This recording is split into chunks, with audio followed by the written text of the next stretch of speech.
129 with DKspiracy and Vinny Eastwood. Got to chuck a little video on shortly of a music thing that I saw on Cafe Lockout. Quite a good little video. Be careful with that. You're already having issues with the tech stuff. If you start trying to play stuff, it might not work. Mr. Doom and Gloom, good on you. No, I'm sure everything will be just fine. Well, maybe not. Who knows? Okay, well, I'll see if I can get that video up. Yeah. Let me see if I can find the right button. Brave should be working. Sorry, folks, bit of dead air. Here we go. This is about it's a true story. It's a musical piece of a Australian farmer's family. Let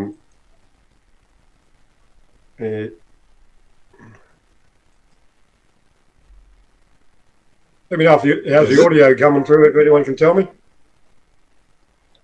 Screen share and turn on audio, man.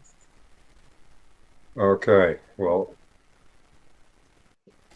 Yeah, I apologise to all the listeners. This is going to be a very technical fault show for the first couple of minutes.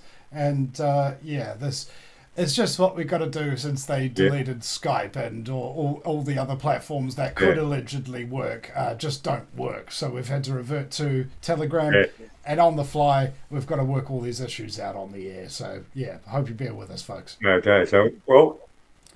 Yeah. Here goes. Yeah, I use Telegram. Yeah, I use Telegram lots, so I actually do know what I'm doing. It's just when there's technical difficulties, it's like I can't figure out stuff at your end. No, we cannot. All right. At least you figured out it was the microphone, so that's a bonus. Yeah. So yeah, we're not hearing it, Alan. You have to share audio as well. Is that right, DK? Yeah. When you first, close that, and when you go to screen share, you have to share audio. And you might want to close that DKspiracy on D Live as well. It'll be sucking your bandwidth, mate. D Live's already banned me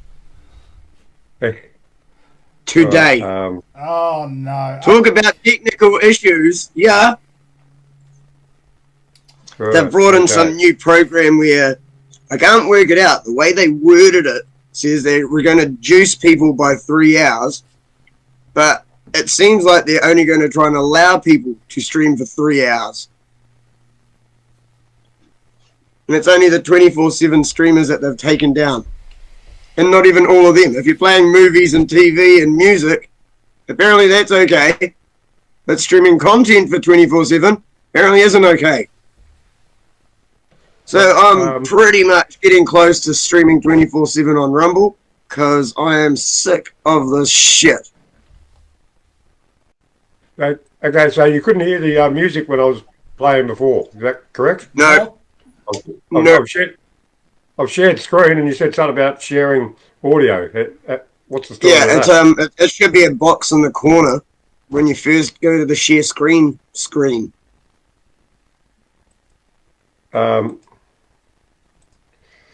Now it just says stop sharing, so I'll stop sharing. Yeah, stop sharing. Start again, and make sure you click on the add audio. It should be a box in the bottom left corner. I remember when we were out drinking with a bar in West Auckland, and we came up with DK's alter ego, ZZ Weasley. Bloody hell. I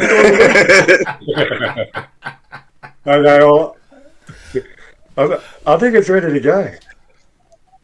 So here we go. Here we go. Well done there, man.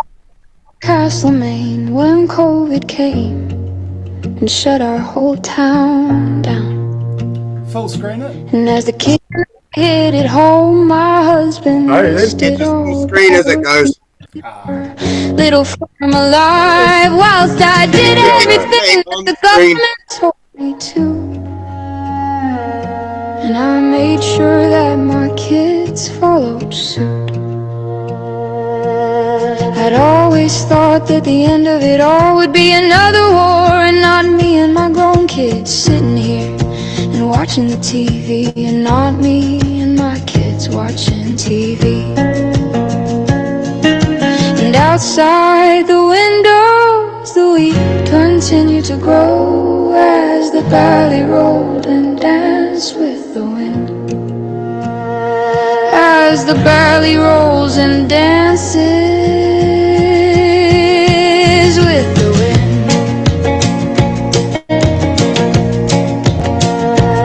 But then the vaccines arrived to save us all, so we lined up and rolled up our sleeves. We lined up and rolled up our sleeves, gratefully, gratefully, gratefully, gratefully. On a Monday night, my daughter suddenly died when a blood clot burst inside her lungs. Then a few weeks later, my husband found my son on our kitchen floor. We found our son dead on our kitchen floor. We buried our beautiful kids with all of their unrealized dreams. And outside the windows, the wheat continued to grow as the barley rolled and danced with the wind. And outside the windows, the wheat continued to grow as the barley rolled and danced with the wind. As the barley rolls and dances. Don't worry about it, Ellen. Don't fuck around with it. Don't fuck around with it. The audio's playing. I don't need the video. Leave it playing. See, I knew that was going to happen. Is that all of it? Is Ellen frozen? No. Yeah, that's Ellen frozen. Oh, well, there's the old Sasquatch strikes again. What are you talking about? You can't hear, bro. What are you doing? Fucking Drago? Buddy. The only difference is that I was now alone. Back now. You shouldn't need OBS on Telegram. Gone out to our doctor, told me the heart that was so strong it had seen him built this farm had just suddenly given way. Had just suddenly given way. And outside the windows, the wheat continued to grow as the barley rolled and danced with the wind. And outside the windows, the wheat continued to grow as the barley rolled and danced with the wind.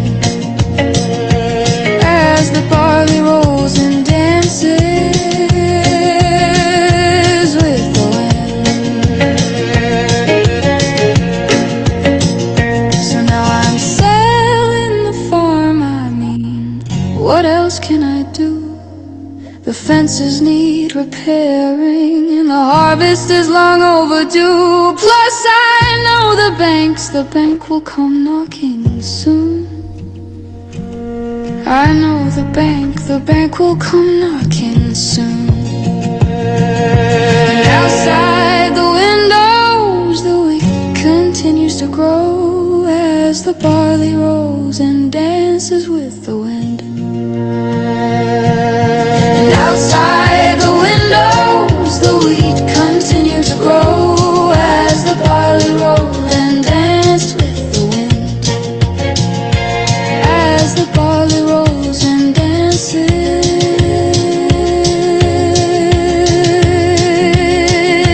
with the wind.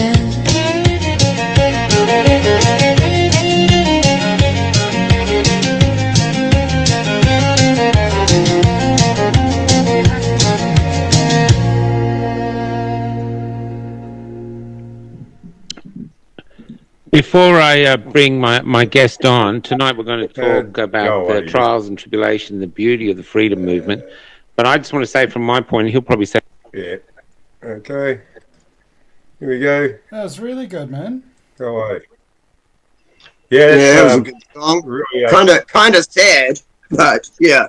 Yeah, very sad. I had the tears welling in my eyes, mate. Like seriously, that's some powerful stuff. Yeah, yeah. Yeah, no, same. When she was mentioning the kids. Yeah. Yeah. Yeah. Yeah, because as so as parents, DK and I, like, it hits a little bit differently. I mean, luckily neither of my kids are jabbed, but yeah, unfortunately, that's not the case for everybody. Well, my son is. His mum got him jabbed when she went there on holiday, and they didn't even tell me till after they did it twice. And he actually rung me up saying, "Ha ha, I've had it twice now." Yeah, well, you probably know, but my stepson, he actually died from something else, but yeah, he was vaccinated too. I don't know whether it was a vaccine, but he was a bad alcoholic and things, and he had other issues. But well, yeah, he died. I know lots of people I've known. Well, basically, the wife's family. She's gone. Oh, she went years ago. But both her brothers, one of the brothers' wives, they all got vaccinated, and they all got turbo cancers and died. Well, I've known more people die in the last 3-4 years than I have in my whole life, and a lot of these people were actually saying they weren't jabbed. Like, these are people who are saying they weren't jabbed, and more people have died in the last 3-4 years than in my whole life. Yeah. I'm sure some of them were, but a lot of them told me they weren't. And yet still more than in my whole life in the last few years.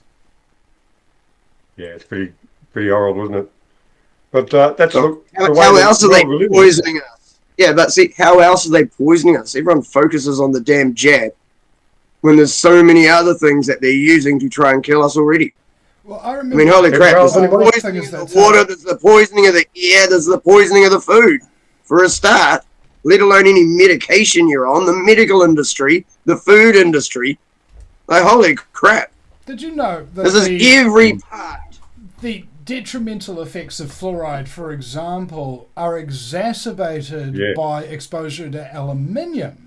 And the exposure to fluoride and aluminium is exacerbated even further by being exposed to Wi-Fi, right? So they're not just getting you with one, getting you with the other. They're getting you with unique combinations that have reactions to each other that make them work even better.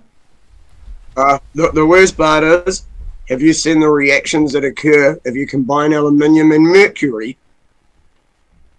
Aluminium and mercury? Yeah, and both of those are in all of the fucking jabs. Vaccine and mercury. If you have a lump of aluminium and drop mercury on it, it like just expands and grows and shit. It is a really messed up thing. I haven't seen the. I've got it saved somewhere, but like I wasn't prepared to go find it. Yeah, and it could take me like an hour just to go scrolling back and find it. But yeah. The mixture of aluminium and mercury is a crazy explosion that takes place, basically. The aluminium and the mercury just grow out. Like, serious, this was a metal round disc. They drop mercury on it, and it just starts growing. Yeah. And this is the shit they're putting in everyone. I think I've seen that. I've played it a few times, way back, yeah. Yeah. Vinny's picture seems to be going all funny. I don't know what's going on there. How's Vinny looking in your camera? DK? Yeah, no, all good from here. I've got a really good connection with my new computer and shit. This one actually works quite well. So nothing's actually cutting out for me except for you. Yeah, it's only you, Alan.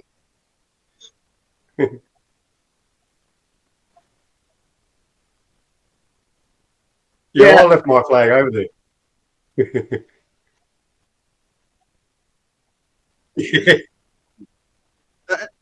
An English, but an English flag upside down looks the same. Yeah.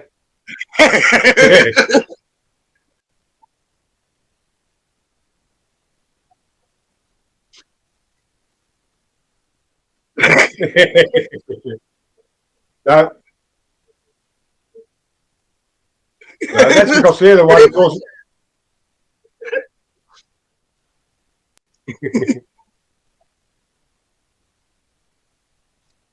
No, no, no, you got it wrong there, Vinny. No,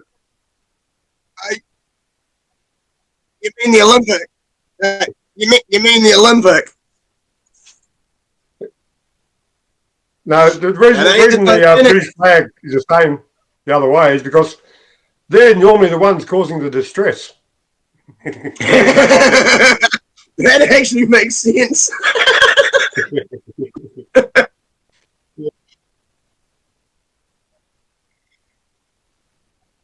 Yeah.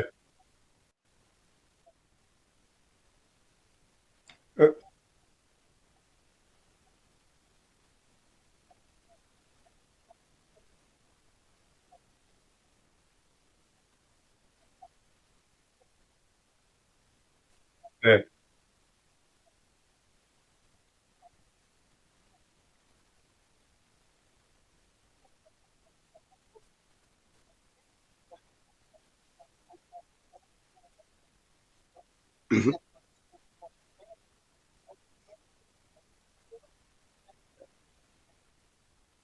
We are just collateral for their debt. They actually trade on us to cover their debts. That's actually how it works. We are traded commodities online that they use to cover their debts.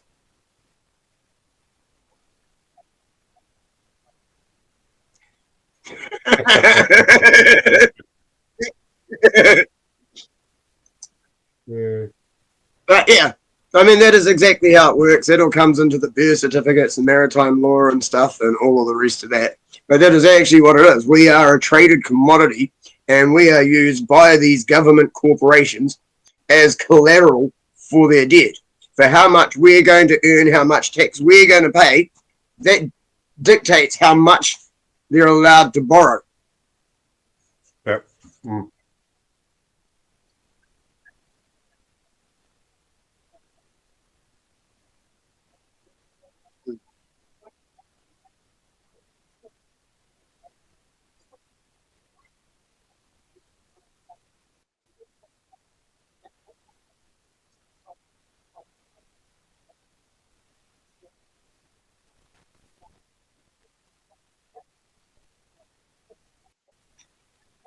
Yeah. Yeah. Senators and everything.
Yeah.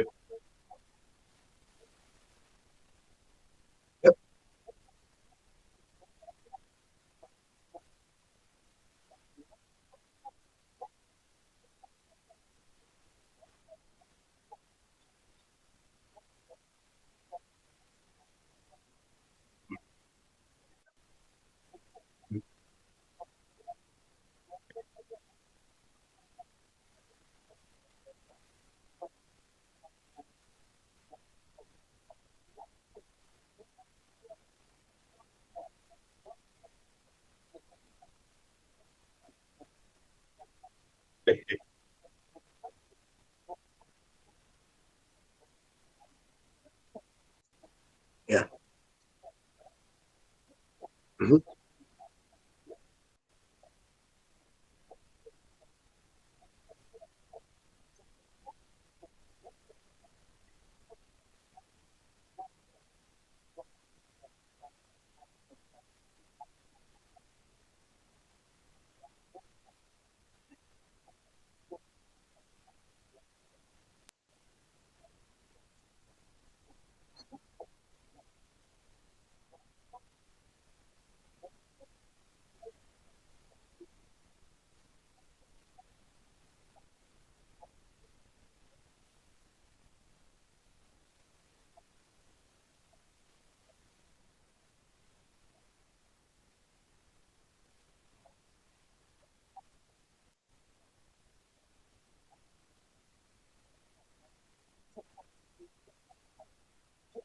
That's right. Oh, well,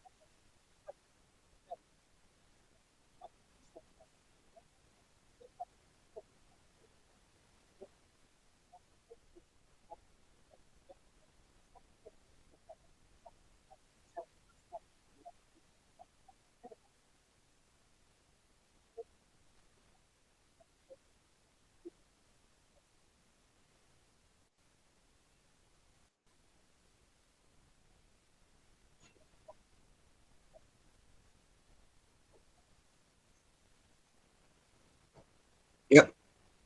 Yeah, 100%. Yeah. There is a couple of ways out of the system that I've come across, though. Apparently, there's a thing called the SEWN Trust, where if you know what you're doing and know how to apply for it, you can actually apply for the money that they're holding under your name. So you can actually go and get things paid off for you using the trust that they're holding under your name as your straw man.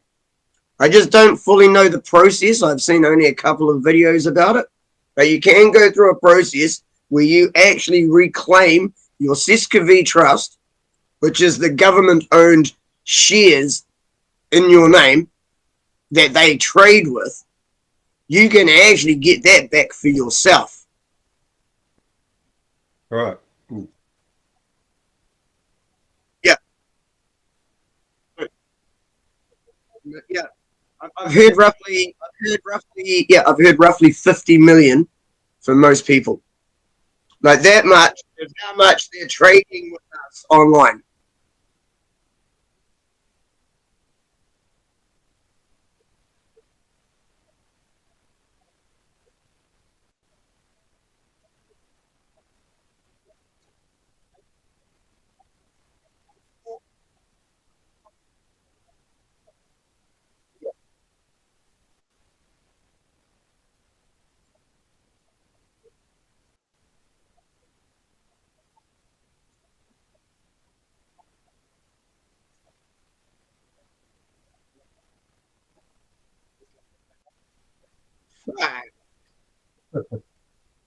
Wow. We've heard a lot.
Let's go head up Peter Thiel. I'm pretty sure he lives over here now, doesn't he?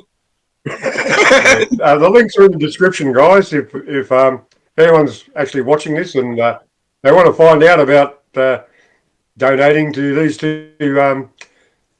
two stars, links are in the description. And yeah, because they're both struggling. They have no real backers, shall we say? They're just doing it because that's the right thing to do. And if you've got a spare dollar, chuck them $1, maybe 50 cents, maybe $2, whatever. Links on screen. I don't even hear my pay links on screen. Yeah, well, if you look at DK's, sorry.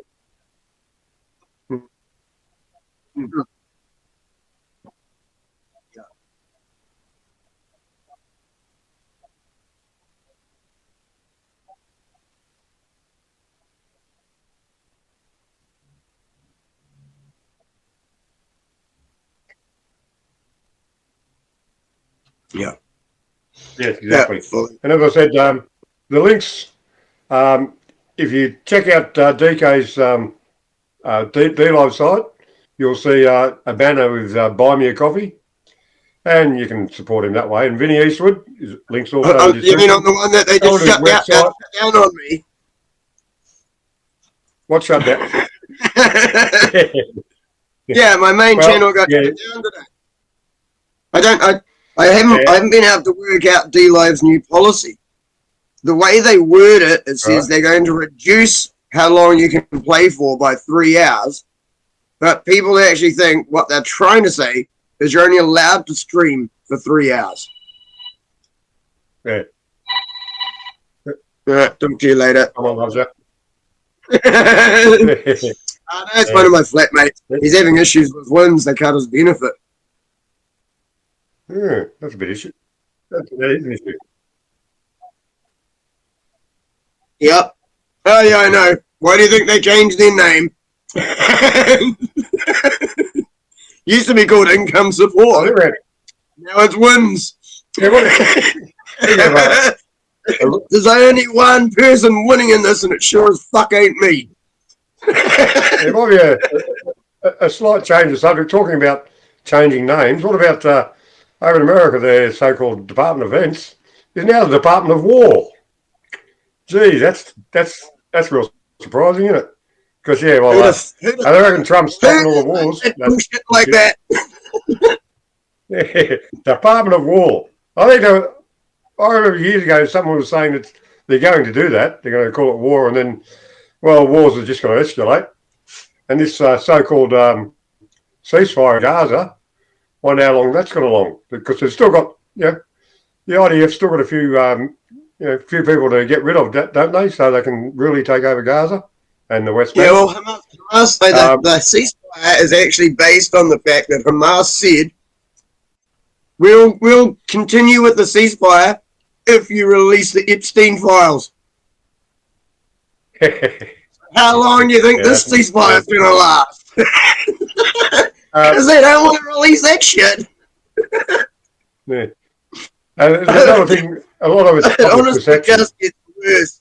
The world really is a circus. There are ringleaders, clowns, and we're just idiots watching the show. Yeah. Have you heard, apparently, Hamas, if it's, he's supported by the IDF anyway, they're apparently executing people on the street. So instead of the IDF doing it, the Hamas is killing people now as well. I hadn't heard that. But who do you believe? Like, I'm only going through what I've seen off mainstream media. Yeah, exactly. That's the thing. Mainstream media is now trying to make them look bad. Well, you're giving it another go, Vinny.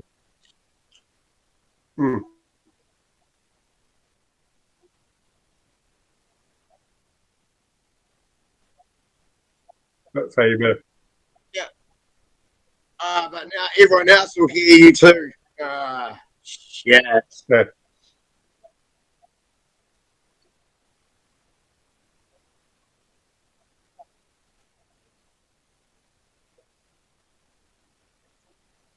Yeah. Or someone said something in chat.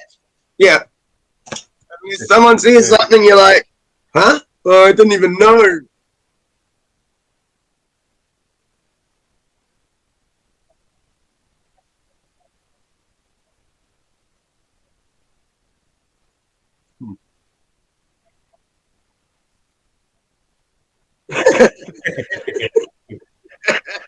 Yeah. Yeah. Well, on this stream at my end, it's not going to YouTube as usual because I'm using OBS. If I use Restream, it goes to everything. So it's not going to Rumble crazy? or. Do you know what's really YouTube. crazy though? What's really crazy is the fact that.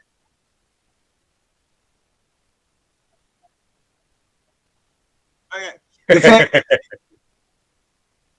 yeah, all right. Okay, this thing.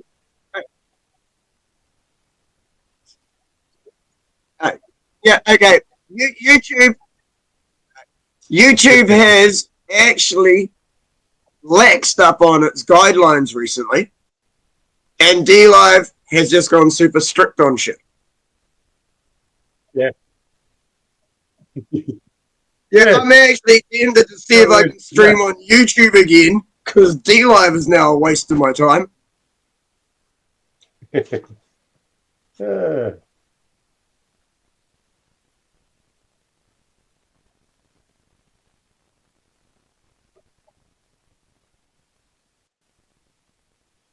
exactly. Yeah, pretty much. Oh. Most people don't read small print. Well, yeah, I'm just looking at YouTube and the other computer, and we're on your channel. My show's going through your channel on YouTube, but I'm gonna have to upload it and fucking replay it later or whatever.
That kind of covers that shit, doesn't it?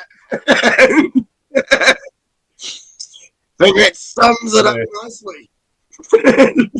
Well, it is. So you should get to $10 soon, hopefully. I just chucked 7 at you. Yeah, he always throws in sevens, doesn't he? Well, for some reason,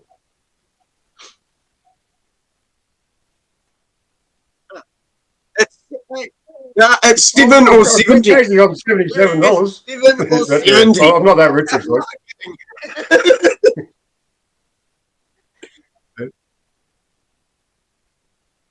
Yeah, but I don't know. Yeah, the 7's always been an important number for me.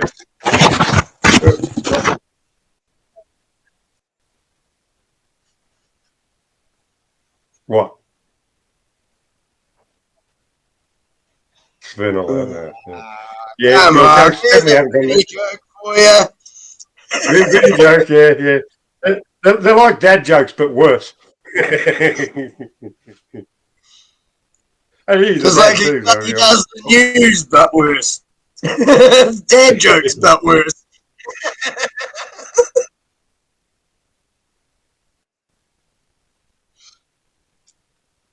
That's my post-it note. That's It's a post-it post-it note. note. I have post-it notes over my cameras. Yeah.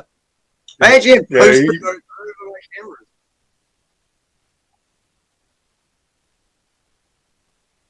Yeah.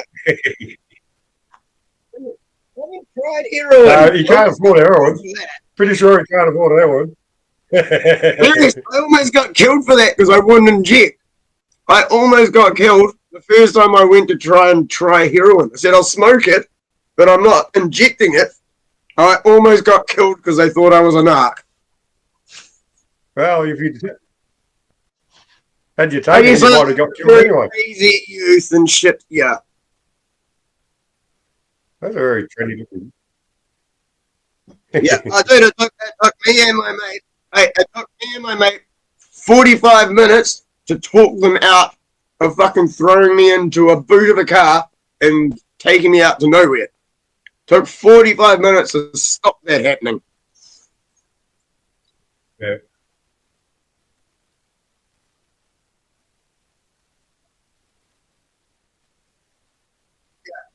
Junkie brain. Come on, junkie brain. Yeah, logic's not very high on the agenda with those guys.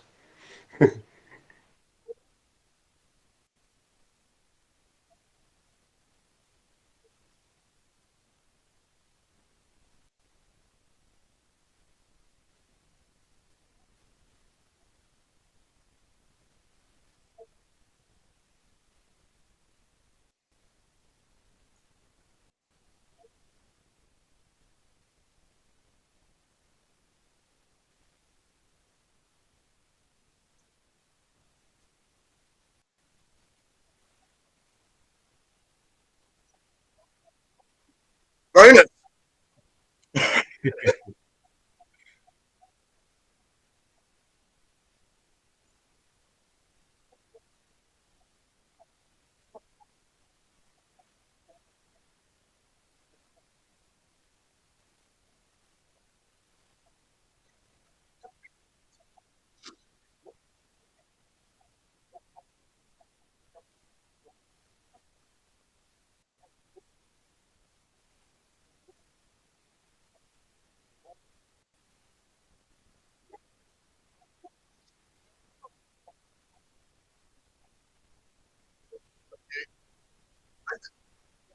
I didn't try to kill anyone while I was drinking.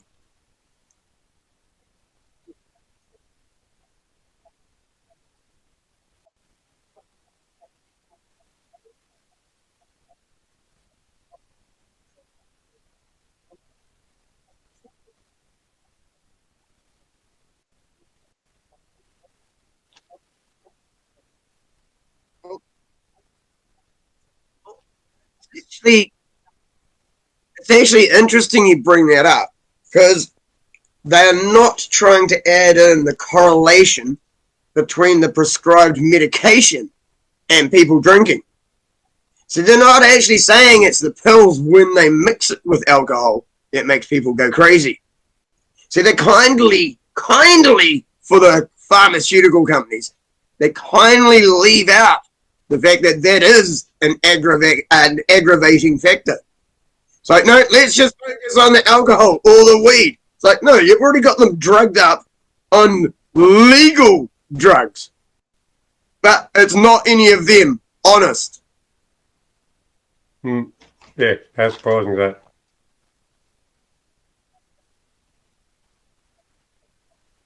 Nice.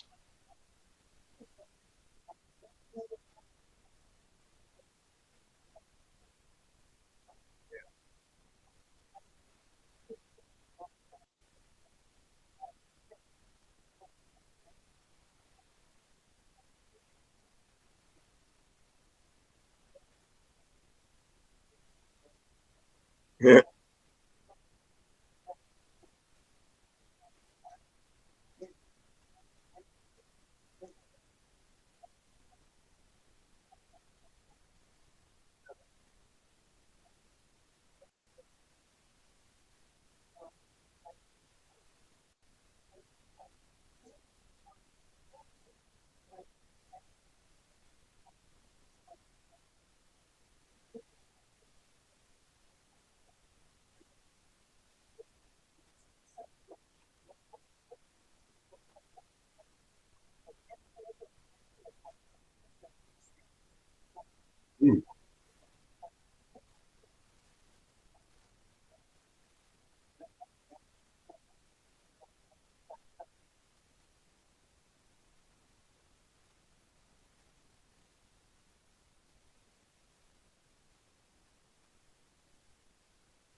Yeah.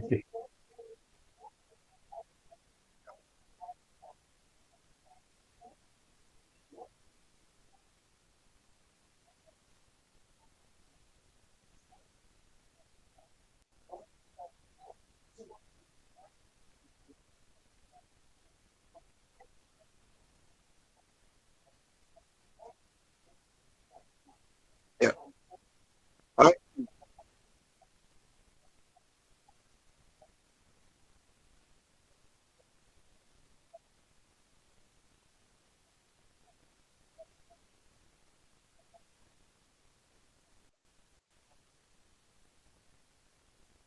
mhm. Yeah. Yep.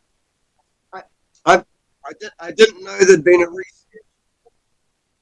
I did Vinny, not know study on this, I but jump in with that? Vinny, apparently I personally they have can't been hear saying on YouTube. since I was a teenager. Like, serious, since I was a teenager, I've been saying exactly what you said, Vinny. That if you have, like, you have 1 or 2 beers, then have a smoke, and you're good. If you have, like, half a dozen or more beers, and then have a smoke, you're about to get fucked up. Yeah. Yeah, well, if for some reason they can't hear you on YouTube, Vinny. Smoke, and it put me in that nice buzz. Yeah. Yeah, I don't know what's going on there, but, well. You know, you're good. Let's go for display audio. Yeah, no, we can hear him, but yeah, that works his YouTube channel can't hear him. Yeah. Sorry about that, guys. Had to rig that up, but now it's working. Thank you very much for telling me that. Oh my goodness, it's gonna be a real difficult edit, this one. So I hope you're going to send me the recording after this. Yeah. All right, we got it. I forget you edit stuff. I don't need it. That's right. I don't. All right, thank you, Bushman, and also thank you very much for your $20 super chat, bro. I appreciate the hell out of that, man. That's awesome. And hi everyone on Vinny's channel. I'm busy streaming on Rumble and DLive, and on my Spear channel on DLive. My main one got shut down. So yeah, I'm busy trying to like just get through all the crap that they're doing as well. But bonus is, I think we have another 15 people watching on my Spear DLive channel. So it isn't. They haven't completely screwed me yet. Yeah. Well, hang on a minute. I'm thinking about putting another song on. I went to karaoke recently, and No, don't. oh yeah, when you play stuff, it just glitches everything out for you. Like you need to get Ethernet, because otherwise it actually shuts everything down all the time. It starts glitching out. Send me the link. You're not going to hear Juno then. Send me the link. Hey, send me the link, and I'll stream it. I'm not kidding you. Send me the link, and I'll stream stuff. Because you don't have the gear to be able to do it. It cuts out all the time. It's a file that I've got on my computer, so I can't really do that. It's not online sort of thing. So looks like no music. We'll have to just carry on talking.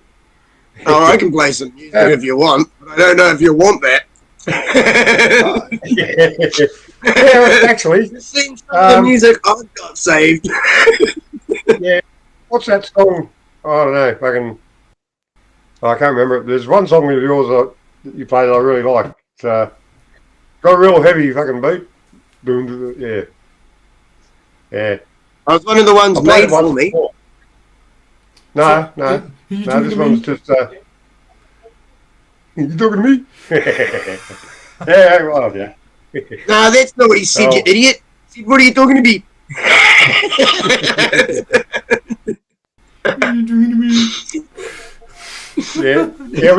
We just watched the Sassy Sasquatch movie just recently, didn't we? Yeah. I think probably a week or so ago I played it again. Yeah, that one cracks me up, eh? Yeah.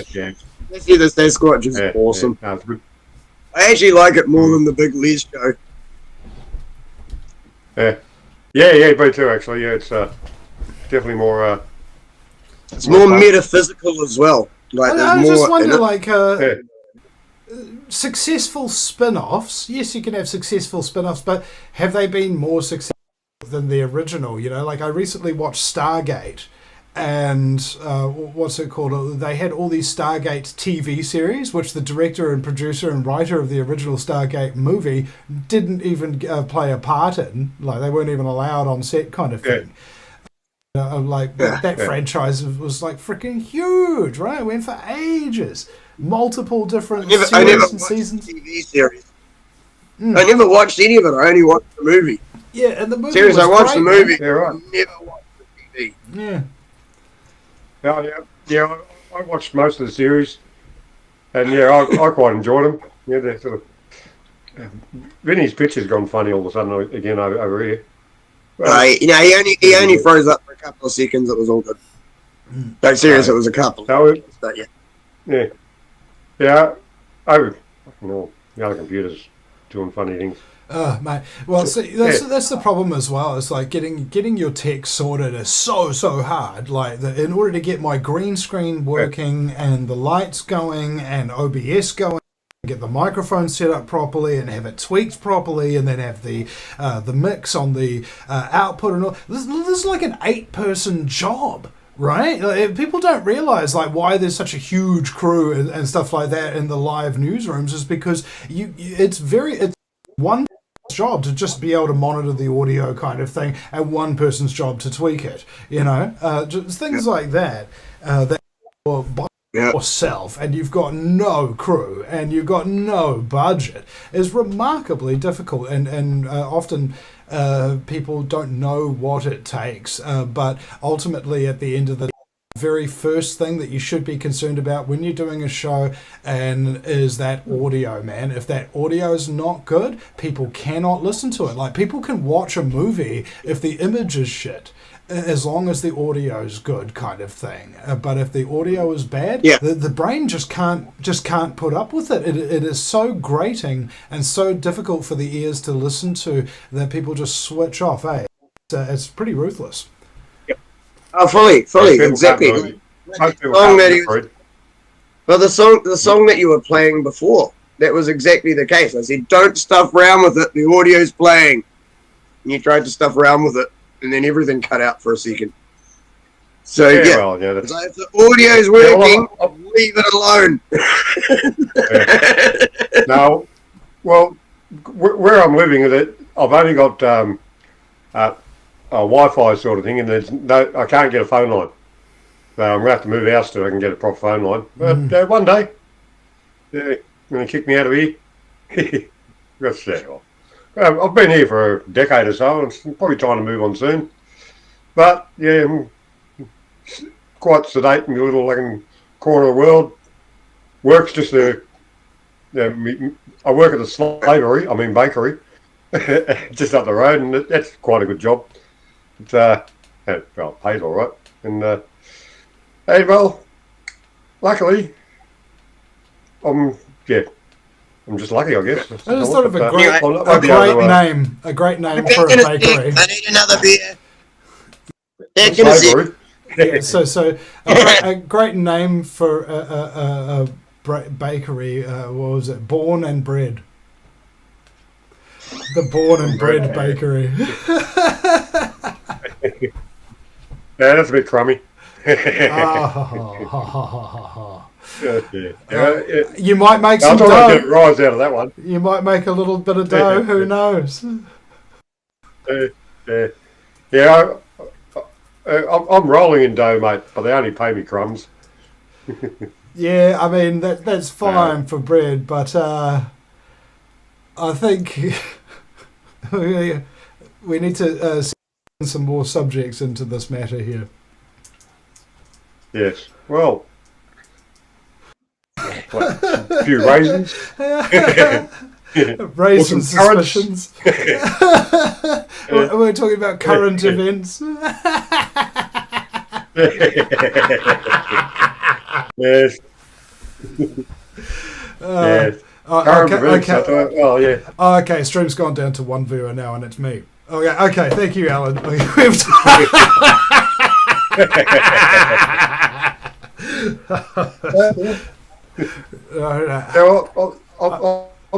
never real big on the audience members. I get more people watching later than actual live. Yeah. But some people watch later, I guess. Oh yeah. But this one, yeah, well, I'll have to download your show because I'm not recording it. I just forgot to press the record button. Oh, nuts. This is forever saved on your channel, which is fair enough. Which half of it has no audio from me? I won't be able to hear you. Oh, here's the bonus. I recorded on Rumble and it all seems to be working. So you can actually find it from my Rumble channel and shit. Did you know, I tried the other day to download videos off of Rumble. You just can't do it. I had to actually stream the thing and record it with OBS in order to be able to get a show. It was just like painful. Sometimes Rumble does glitch out lots. It depends what you're playing, I've found. No, it's not glitching. I'm talking about, you know how you can go to YouTube and you can download a video from YouTube, like as a file, but you cannot do that with Rumble. Not that I don't download shit though. Yeah. But I don't download shit anyway. I just play it from live streams, and most of the time it's okay. Just every once in a while there'll be like a video that I play, and it wants to freeze up. Every 5 minutes or something. Yeah, I think Twitch, YouTube, and Facebook have the best latency for video and complex broadcasts. Everything else is sort of like Rumble's pretty good. I'm not going to lie though, I haven't used it yet, but judging from the streams that I have watched, they've been doing it well. I haven't live streamed on Rumble. I upload. Oh, excuse me. Oh yeah, you definitely need to. It's like it's like. It's my go-to after D-Live, and now that D-Live's screwing me, I'm going to end up being on Rumble. I'm not even going to. I'm going to get to the point where I just use D-Live to tell people when I go live on Rumble, and that's it. There's no point in using a platform that's going to try and stop me from everything that I've been doing for years. If they suddenly want to not let me be on, I suddenly don't want to be on. I go to the next one. I mean, it's not like I haven't been banned shitloads and have to change platforms so many times it's not funny. But I keep getting banned from them all. I've been banned from I don't even know how many different platforms, let alone how many times all up anymore. I love the time that you got banned from the platform, what was it, Kick or something, before you'd even done a stream? Yep, that was my favourite ever. Not shitting you. Make an account on Kick, go to email, verify account, go back to Kick, and says your account has been suspended. Like, I didn't even type anything. I didn't stream anything. I didn't even type the word. I didn't even type a single word on any channel. Account suspended. That's one of those things where you're like, if that had happened to me, I'd be like, I see my reputation precedes me. That's exactly what I said. I'm not kidding you. That is exactly what I said. I see my reputation precedes me. Holy crap. That's my bastards. So I kicked Kick. You know, how much kick could a kick get kicked if a kick would kick for? Well, actually, we are actually live on Kick at the moment. Oh my god! Yeah. Hey, that's what we're doing here, man. We just kicking it, man. We just kicking it in the crib. In the crib. Live on Kick. I mean, I fucking read my account before I type a word. I mean, that's a kick in the nuts, mate. Like, in the chest. Willy Wonka putting a soccer shoe into the mix of his candies. Oh, it's just to give it a little kick. So yeah, we're talking about people right now. Like, there's a lot of disrespectful people out there, man, and people who just don't value you, and people who just don't really care about you, and I think that there's too many of them, and we tolerate them in our lives, and as a result of tolerating people in our lives that are not really worthy of our time, we wind up missing out on other people that could come into our lives, that could be good with us, that kind of thing, whether that be friends or family or lovers or something like that. If that relationship really ain't serving you, and if that person really doesn't care about you and they're disrespectful towards you, they ain't going to change that behavior. That's who they are, and they've probably got a track record of it. I mean, it would be interesting if you got to be able to, I don't know, talk to your ex's exes, that kind of thing, and find out from them what she was like in their relationship, and you'd be like, yep, it would be like they were telling your story, That's the kind of thing about it, is that people do track record, and if they have a bad track record, no amount of willingness or helpingness or pleasingness is going to change them. They are who they are, and they ain't going to change. And if they ain't going to change, mate, tolerate that disrespect, get out of that. And this goes for your mates as well. Yeah. Oh, fully. I agree with you completely. You can't just hold on to idiots because you want viewers. Oh, I need numbers. But half of them are idiots. It's like, get rid of the dickheads. Carry on. But then again, I'm always putting shit on DK. Live. Yeah, but there's a difference between it being funny and people who are actually just dicks. Yeah. And so what you say, I'm actually funny occasionally. Yeah, and let's face facts here. Getting down to brass tacks, DK deserves it. Now, moving on, we... sorry, Vinny, sometimes so do you. No, mate, I don't deserve it. I'm perfect. Well, watch me work it. I'm perfect.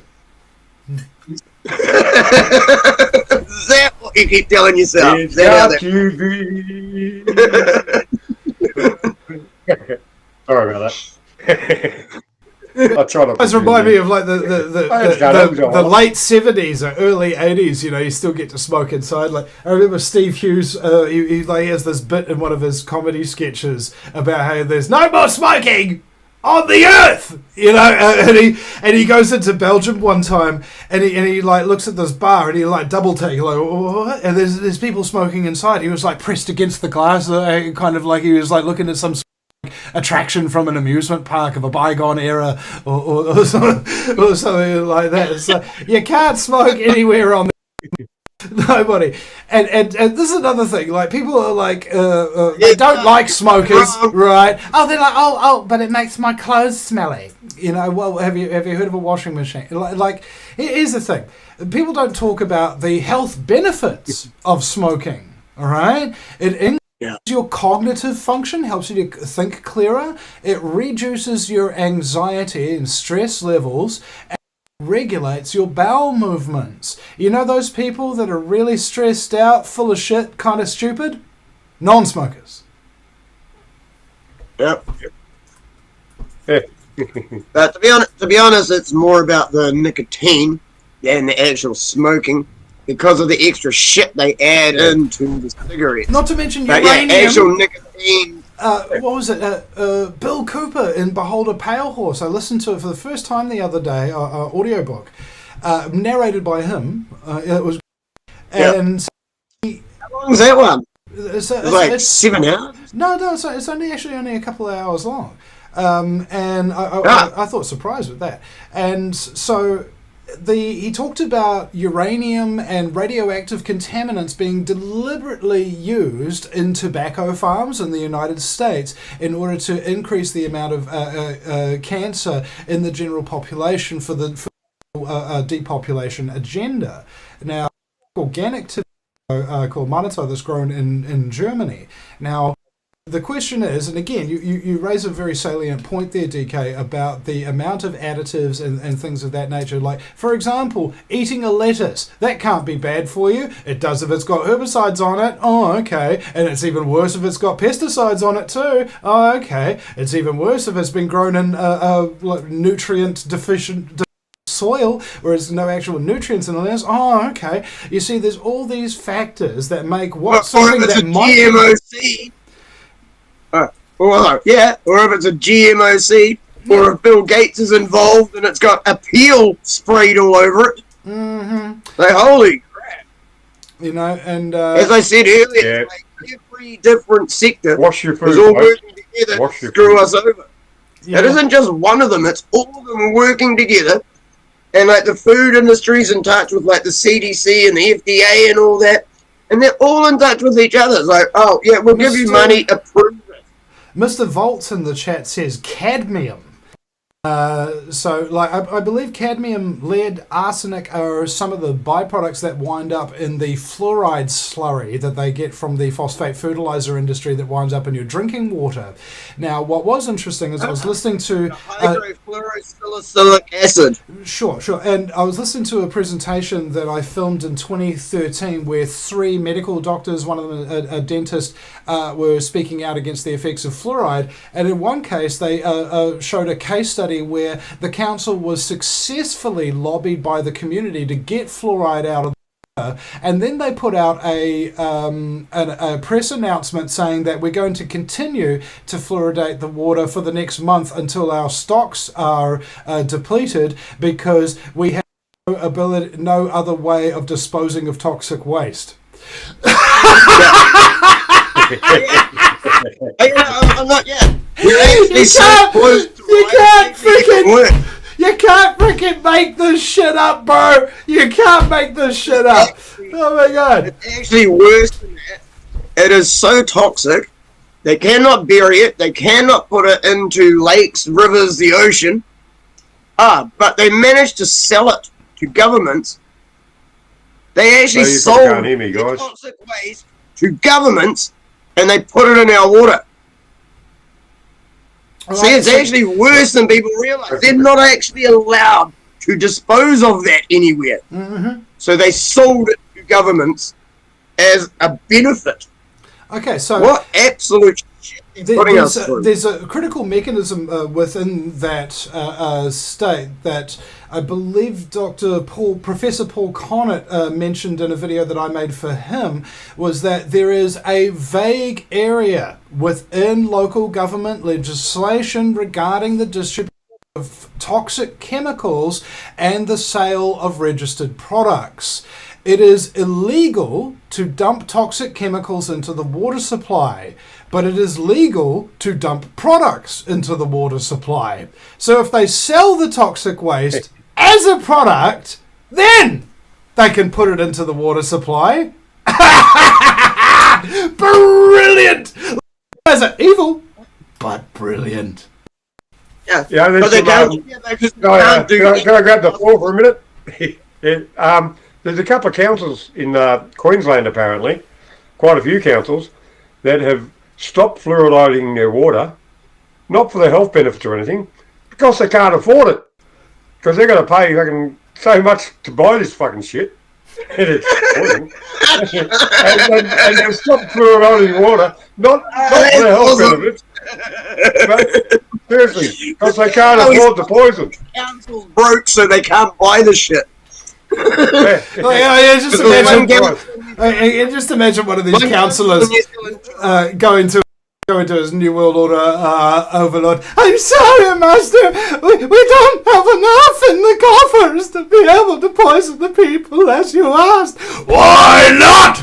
Well, we've been trying to supply them with all of the taxes and whatnot, and just aren't paying them. They don't want to be poisoned. That's unacceptable. You are going to change your legislation. I want more taxes. I want more poison. If you don't do it, your head will be on a chopping block and a shopping trolley. and I think that councillor got sacked, by the way. Yeah.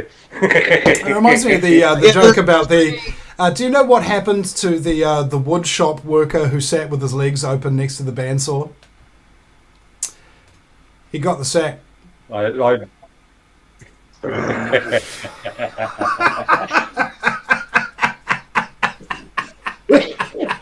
That's better than usual, Vinny. You didn't see that coming, That's did better you? than usual. I thought it was going to be something like. I thought it was going to be something like. Oh, he ended up beside himself. Yeah. Well, and there's Mr. Volta saying He was in two lines of what to do next. Well, I actually do a little bit of a villainous repartee from my movie. You know, there's these two characters, Stormcrow, who's like a Native American headdress sporting black stormtrooper with the horns coming out of his tusk and a huge 3-pronged spear, and then there's Darth Vader, who has a Darth Vader mask, but he's wearing a suit and a tie and gloves, and he's got like a silver-headed walking stick, you know, that kind of thing. Stormcrow comes in and he's like, "What is thy bidding, my master?" Have you made any progress on the list our asset provided? Yes, master. Punk Skater Larry? Eviscerated. Super Speed Senecas? Eviscerated. Slow Motion Maurice? Also eviscerated. Excellent. And how's your new partner, Mr. Kim, doing? I'm afraid he's not doing well. Oh, no. What happened to him? I eviscerated him. Stormcrow! Relax. I'm joking.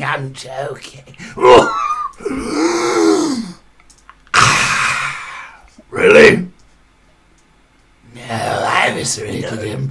That's like the 8th partner this week! I told you I prefer to work alone.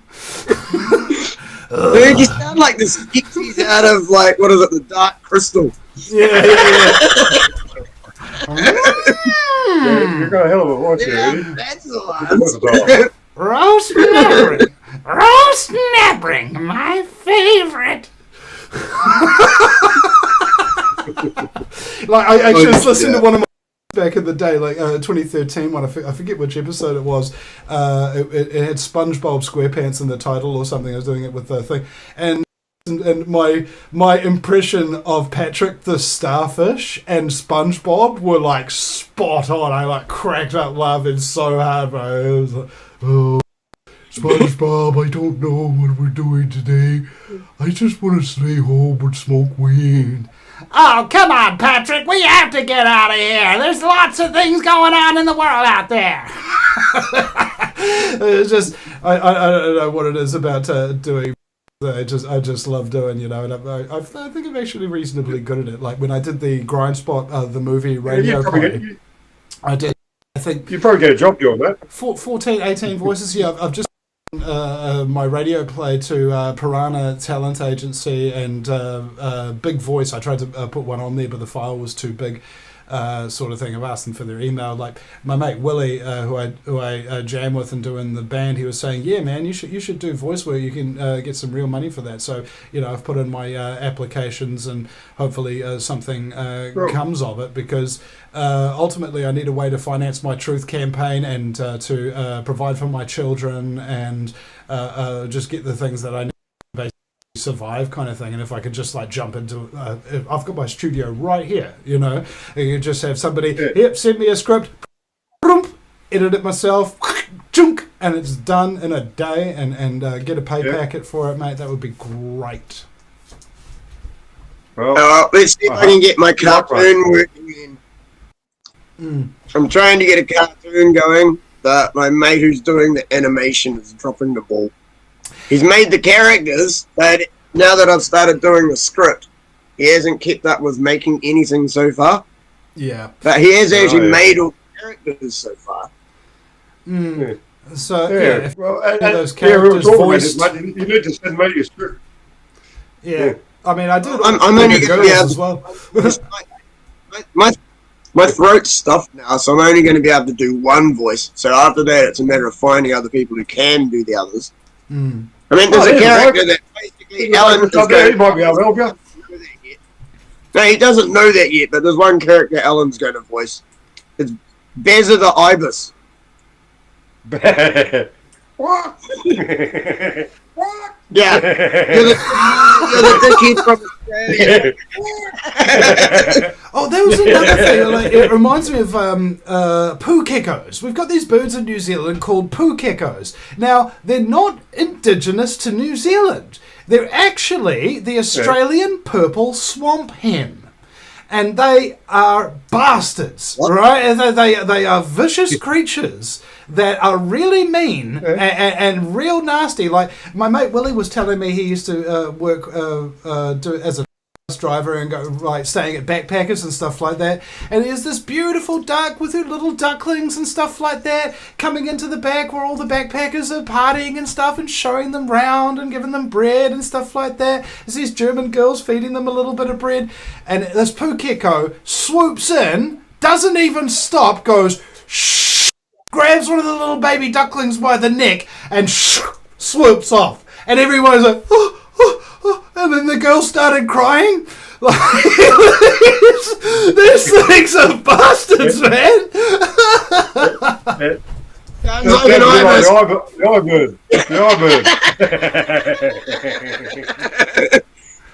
Ibis, you're a cunt of a bird. Do you want me to play that? DK, I can actually do that. Put it on. Yeah, I will. Yeah. Okay. I'm going to turn my camera off a minute. I've got to go exchange fluids. I'll be right back. All right. This shouldn't take me long to find because I know it's on YouTube. It's really easy to find. Oh, that's a very trippy looking thing. Okay, so there was another thing here. I wanted to thank Mr. Bushman, Bob Collins, and Mr. Volts for joining in on the chat room with us because it's always good to have people who are regulars as well as new people coming in, and the fact that they'd even give me a chance to entertain them or inform them it's something I'm very grateful for. So thank you guys for jumping in the chat, and thank you for those super chats as well. They really help out the channel, as well as leaving a leaving a comment really helps to bump up those algorithms.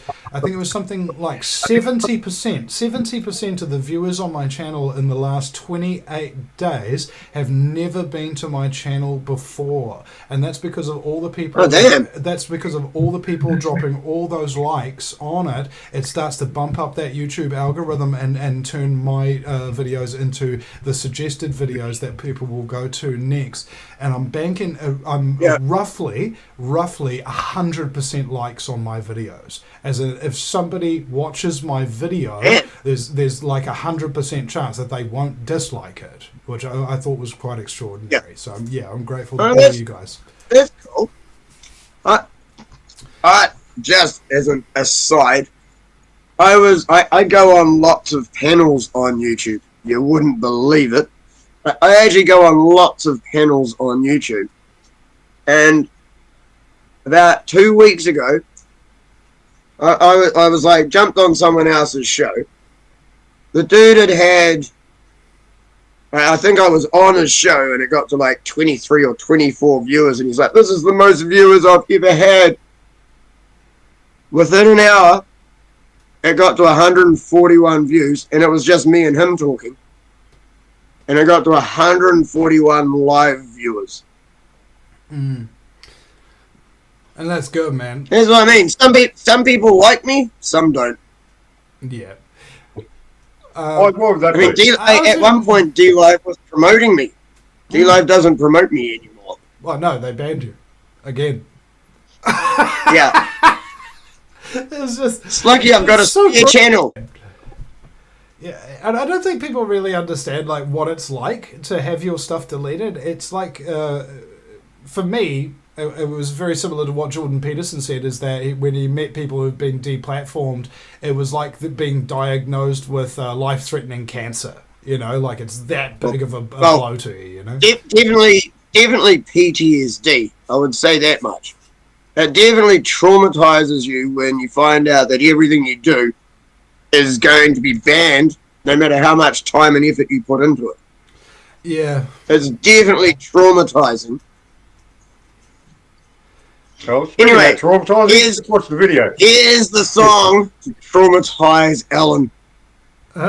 The wood bird likes pecking wood. The bluebird's a bird that sings pretty good. Sparrows are a bird that are pretty cool, eh? But the ibis is a bird that drinks bin juice all day. A crow is a bird with a heaps mad squawk. A cockatoo's a bird with a sick mohawk. Chicken is a bird that tastes good and lays eggs. And ibises are bin juice drinking dregs. A goose is a bird that's chilled like a duck. An ibis is a bird that's a picnic wrecking fuck. Doves are birds that represent purity. Ibises wreck picnics and disrupt the community. Penguins are birds that fall in love and mate for life. But ibises love nothing because they're dead inside. Swan is a bird that's graceful and that. And ibises aren't birds, they're feathered bin rats. Ibis, bin juice drinking gronks. Yeah, the ibis, their beaks are gross and long. Picnic wrecking jerks. They're the worst birds. Is an awesome bird of prey. A hawk's a bird that's a cool bird, eh? The eagle bird soars through the sky as it hunts. But ibises are bin juice drinking cunts. Albatross bird living on a pirate shoulder. Parrots say cool shit like, Polly want a cracker. But ibises just fucking come up and harass ya. A lorikeet's a bird with a colourful jacket. Ibises can fuck off back to their home planet. A seagull's a bird that scabs hot chips. One bird that's scabbier than this is the ibis. They're picnic wrecking. I hope they don't come near us. Yeah, the ibis. They're bin juice drinking jerks. It's the ibis. They're the fucking shittest birds.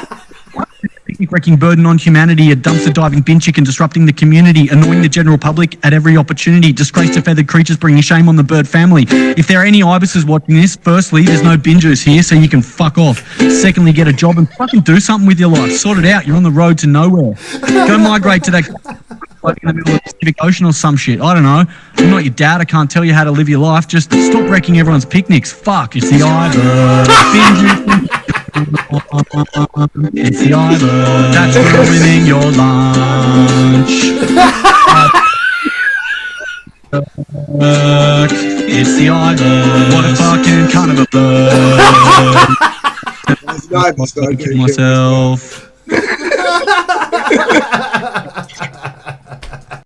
Honestly, it's one of the funniest songs I've ever come across. Yeah, it's a good I'm one. really not kidding you, eh? That is one of the best songs I've ever come across. All right, it's time to stop sharing. So you haven't heard that before, Vinny? No, I've heard it before. Yeah. But it's still just as good, you know. Like a song like that just doesn't age, you know. It's yeah, I know. There's just some that work forever. It's still as fresh as far as I'm concerned. Yeah, see, that's the voice that I want Ellen to voice. Yeah. There's the ibis. That much of a cunt. Yep.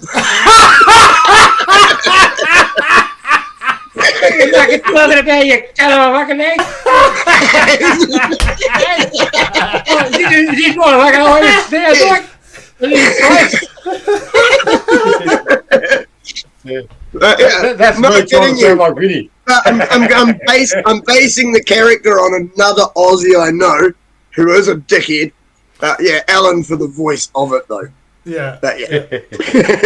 Well, I don't know. It's kind of like it reminds me of how they used to name cyclones and hurricanes after people that the meteorologists didn't like.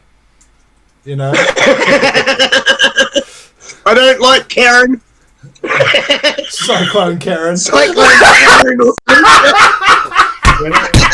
Yeah, has there been a cyclone Karen? Or Hurricane Karen? Fucking Karen! What's coming up next? Cyclone Jacinda. It's gonna be a fucking level 5, mate. Let me down! This isn't just like Mary or some shit, it's fucking Karen! You know, Cyclone... What would it be? Cyclone Muriel? You're terrible, Muriel.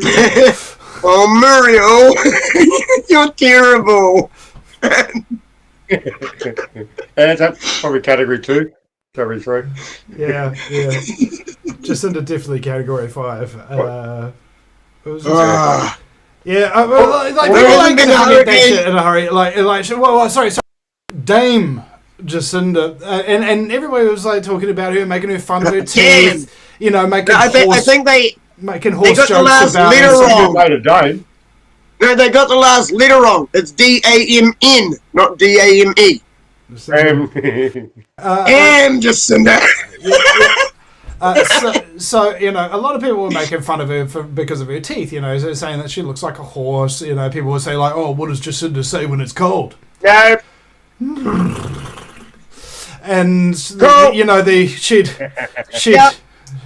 walk into the House of Parliament, and the Speaker of the House would say, "Why the long face?"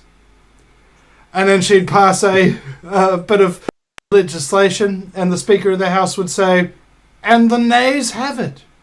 And you know, the thing is about Jacinda is that she's, you know,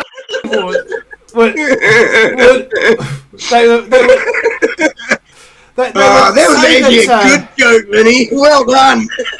I'll give you credit for that one. That was actually a good one. But there's a critical misunderstanding that people have here. The difference between an ugly face and an ugly person, right? They say, "Oh, I don't want to see Jacinda's ugly face," and go, but objectively think about it. Is she really ugly? Like, imagine. I agree she's an ugly person, but imagine if she was this completely different chick, right? You go to a club one night and there's this chick Cindy spinning the decks and stuff. She's got this big smile, this bubbly personality. She used to work for corporate banks or something, and then she realised they were all full of scumbags, and then so she tried to expose them, and then got fired, and now she has to work on a DJ for like for $50 a night or something like that, to play sweet beats that just keep everybody moving and full of love and energy, you know. And you're talking to her, and you got to ask yourself, is she actually still ugly now? And the answer is, you still can't get past the teeth, bro. You still can't get past those teeth. She's so ugly on the inside, it doesn't matter about the outside at this point. The outside actually starts reflecting the inside. Yeah, the beast within and without. Yeah. Well, I just got a weird thought. I hate these weird thoughts. I wonder if she's a Jew, and if she is, I wonder if she performs circumcisions with those teeth. There's a horrible thought for you. Wow, that is a horrible thought. Both me and Vinny are like just no. Now that's the thing about words. The fact of like, come up with shit and just say it. Now that is the thing about words and imagery. Is There's no filter here. Somebody can just say a word and the image automatically comes in your mind. Your mind's got no firewalls. You can't actually block it. Woman with large breasts jogging down the beach in slow motion. All right, now you see them. You know. It's dead already. Yep. I've got a little smile on my face. You can't see it because I'm behind my because you know. You should have seen the face I used to you guys when I said what I just said. You don't follow the bouncing ball, you follow the bouncing boobies.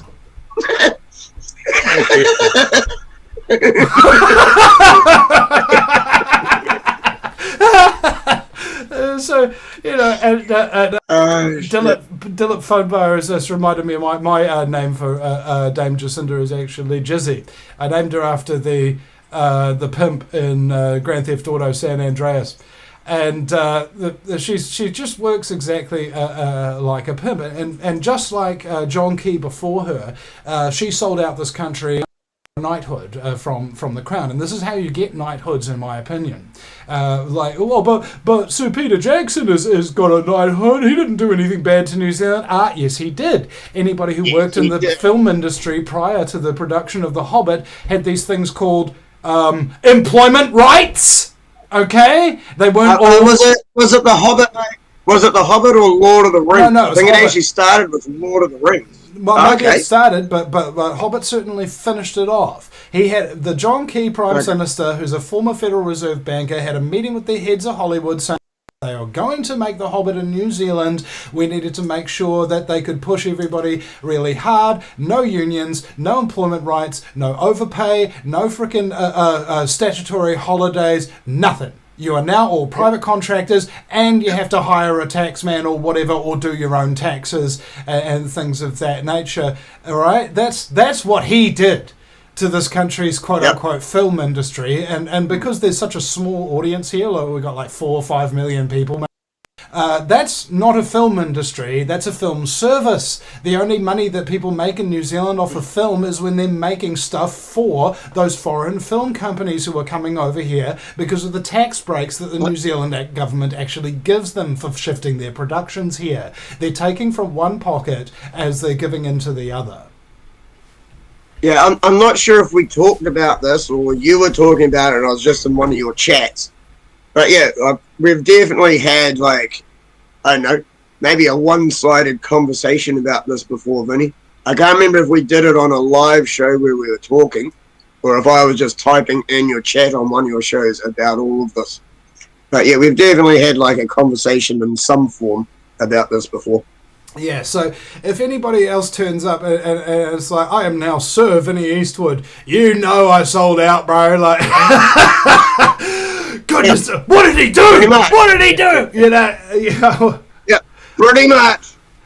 Yeah, I will. If you get knighted, stirhood, dame, whatever, if you get some actual commemoration medal and shit, you sold out. Mm-hmm. Because the people who stay true don't get given shit. Oh, actually, that's all they get given. We just get given shit.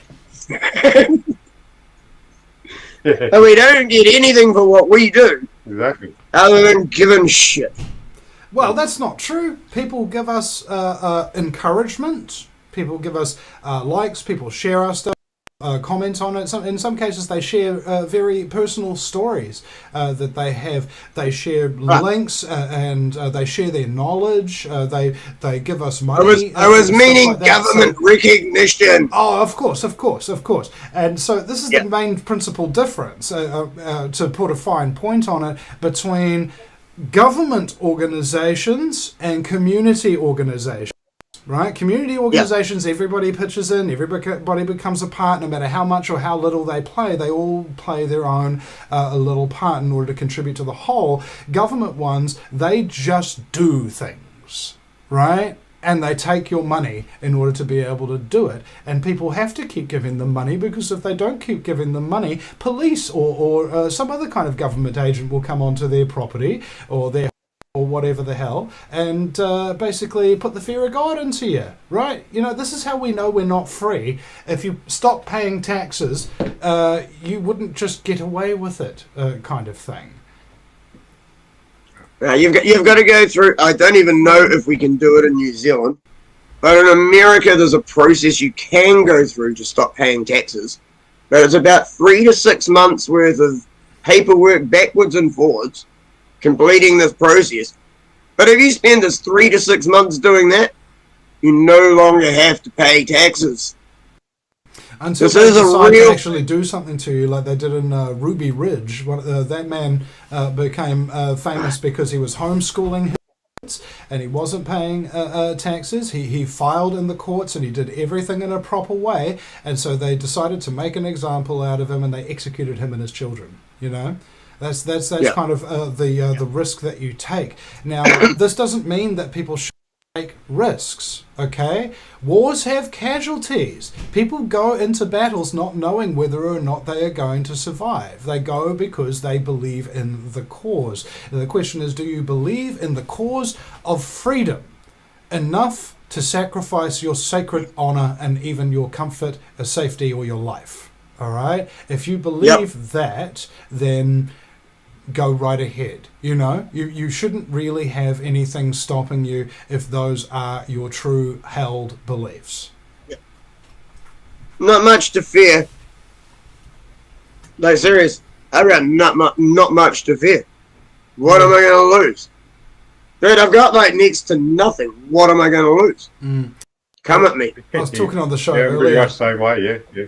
I was talking on the show earlier about the 24-hour news cycle, and if you're watching the news, like let's say it's Charlie Kirk or Trump or whatever, in one case there was this trans guy, woman thing or whatever, and I was just like, okay, well the question about whether news is valuable to you, this particular story, this particular show, is what are you going to do about it? Is there any practical way that you can contribute or benefit from this news that you're watching? In the case of the chick with the dick, what are you going to do? What are you going to go over to Canada or cut it off? You know, there's not really much for you to contribute in any way. Charlie Kirk is dead. What are you going to do? Try and hit on his widow? You know, like these things don't have any. Like it looked like Trump did. Yeah.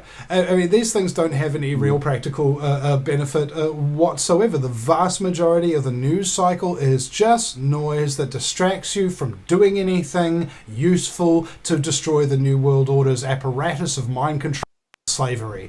Period. That's what the vast majority of news is really all about, both alternative and mainstream. And most of it's to distract you from what's really going on.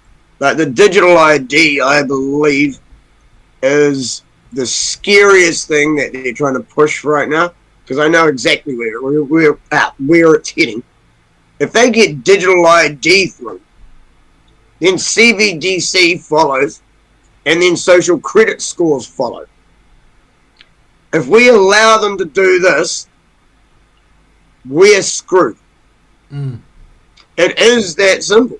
In Australia, coming up in December, the government's apparently passing a law that's going to introduce the digital ID situation. And at first, it's probably going to be voluntary. It's voluntary to start, but you don't have to do this until all you. And another thing, they're bringing in. I'm not going to be able to fly over to Aussie to see you. Hey, you've got to prove. I'm not going to be able to fly over to Aussie to see you. See, we were planning. We were actually planning for me to go to Aussie in I think March next year. If they bring in the digital ID before then, I can't go to Aussie. See, I was going to go visit Alan, and my mum and brother live in Aussie. I'm not going to be able to go to Aussie if they push this shit. Well, we don't know that yet. We don't know that yet. This crap, it's not funny. Well, we've got. I can't believe more people aren't angrier. Yeah, well, I'm sure Amos has his fingers crossed.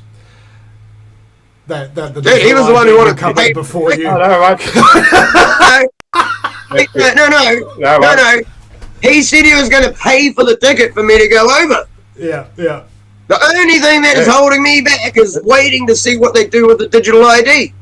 See, I'm not even buying a passport yet. He's not buying the tickets yet because we want to see what they're going to do. We're not wasting money on shit if they're going to pull this shit. You know what you need to do, DK? Get in touch with Nana B, because she was building a boat, wasn't she? That's been for about 4 years, 5 years now. Time to get on to it. Hey, she might have it finished by now. You know, we haven't heard from her in a while. She might be ready, and then she can come and pick you up. Yeah, I'm still friends with her on Discord, but yeah, no, I haven't seen her around for a while. Mind you, she's having dramas as well with housing and shit over in America too. She's getting screwed around. New York or something, doesn't she?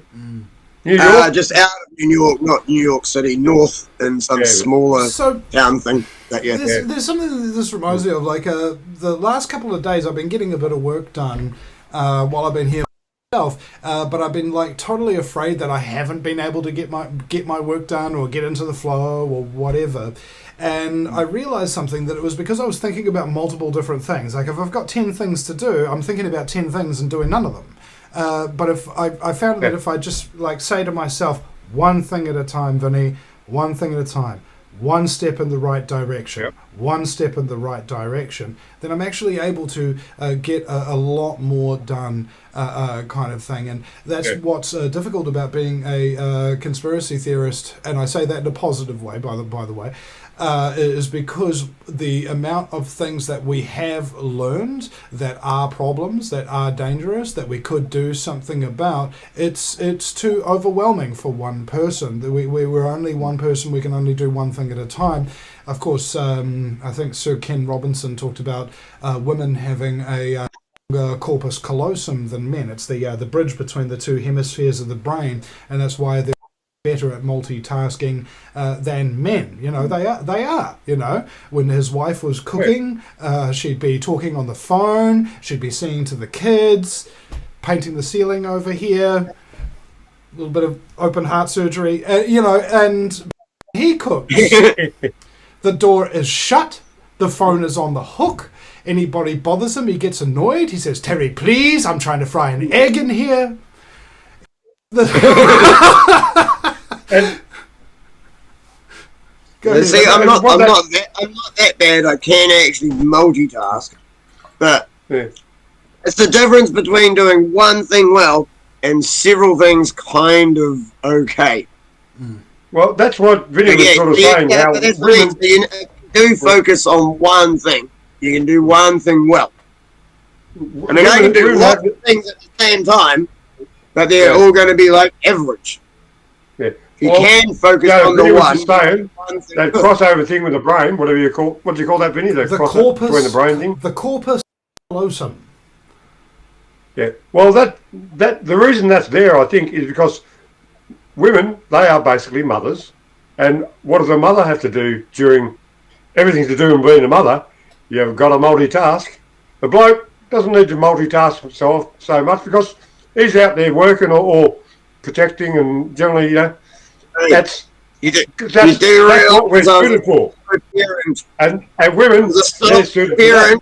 I was a solo parent for like 13 years, and I was working. So yeah, that doesn't hold up. Like serious, solo parent for 13 years, and I was working during most of that time.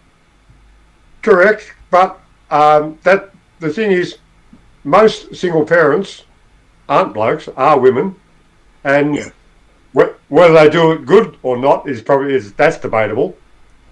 Yeah, because a lot of single parents out there, some single parent mothers are fucking horrible. Some are disgusting, but I reckon in general,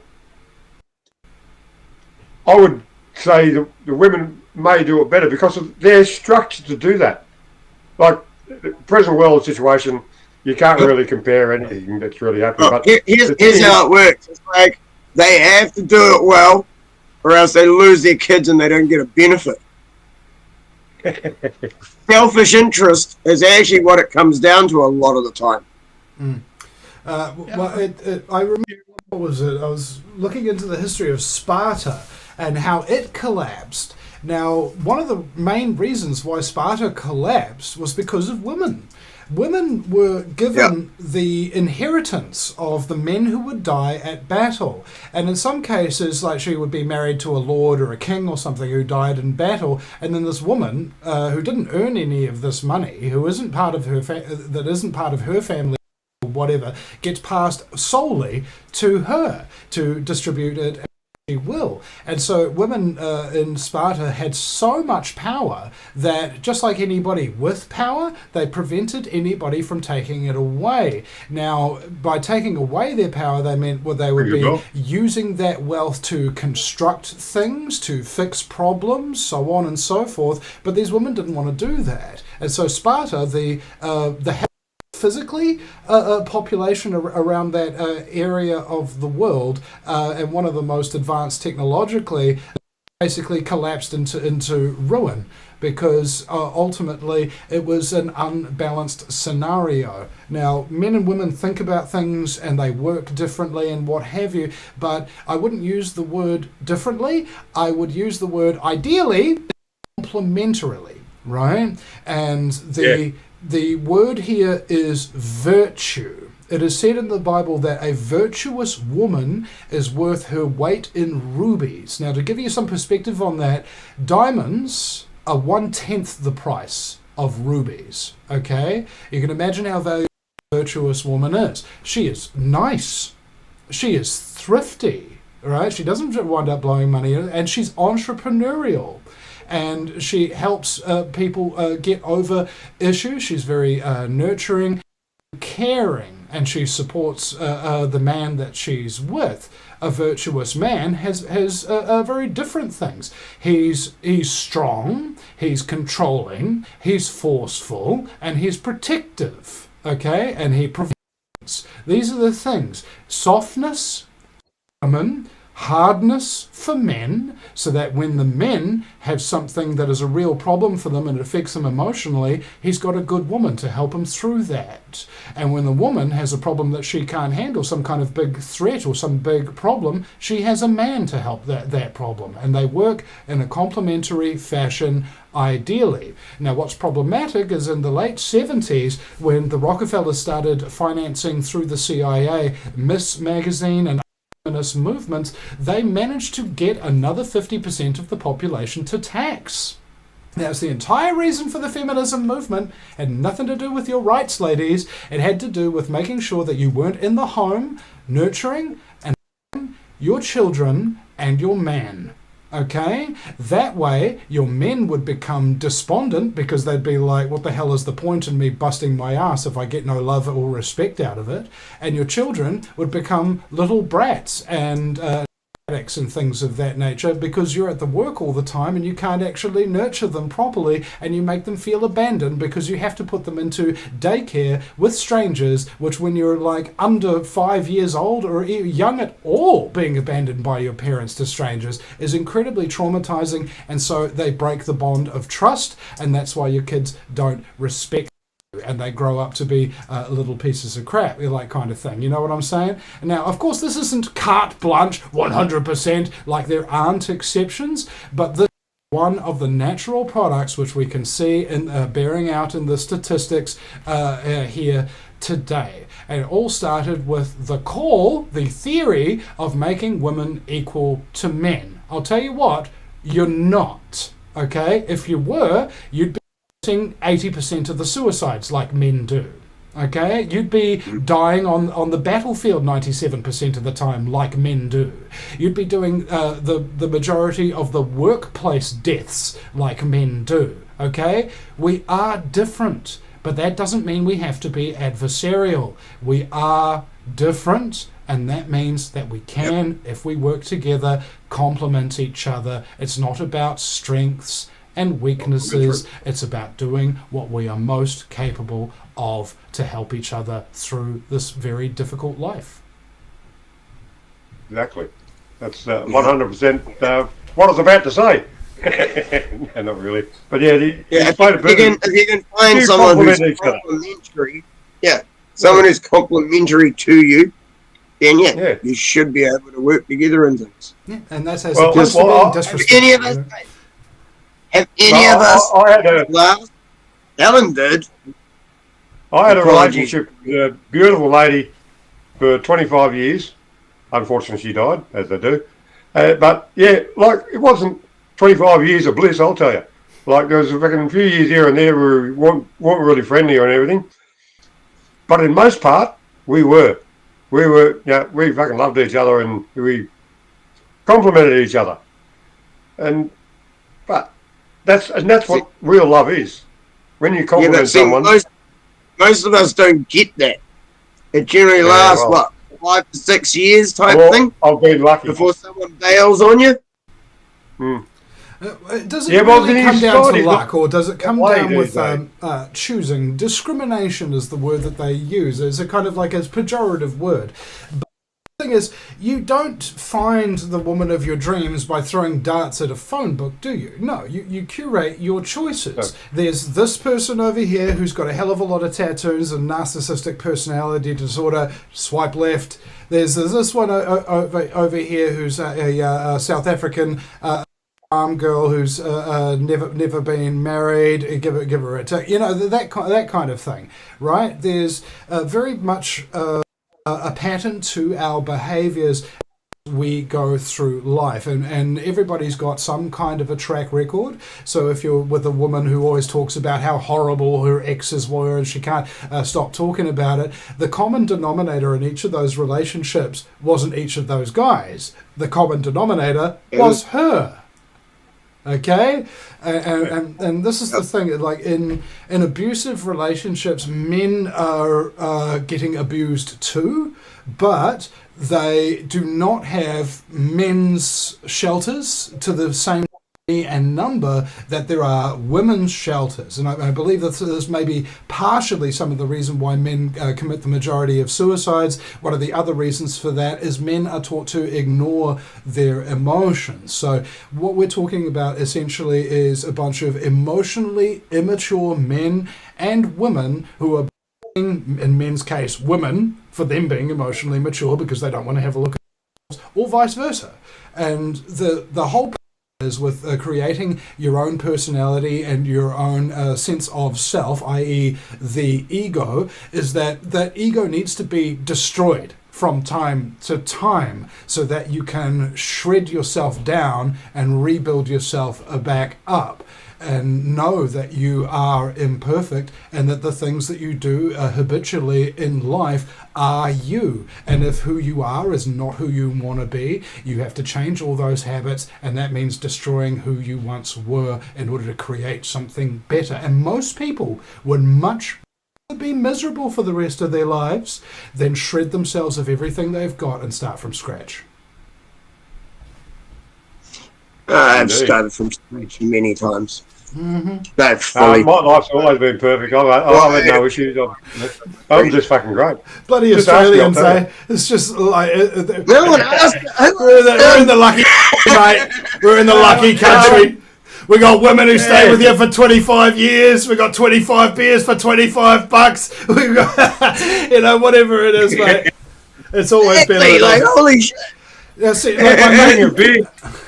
my guitarist from Vinny and the Vendettas, Mike, he used to say that Australians are much, much more in general positive than New Zealanders. And my friend John Ansell, the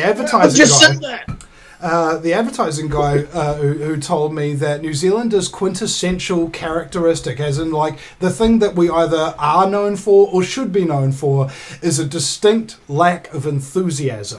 Right?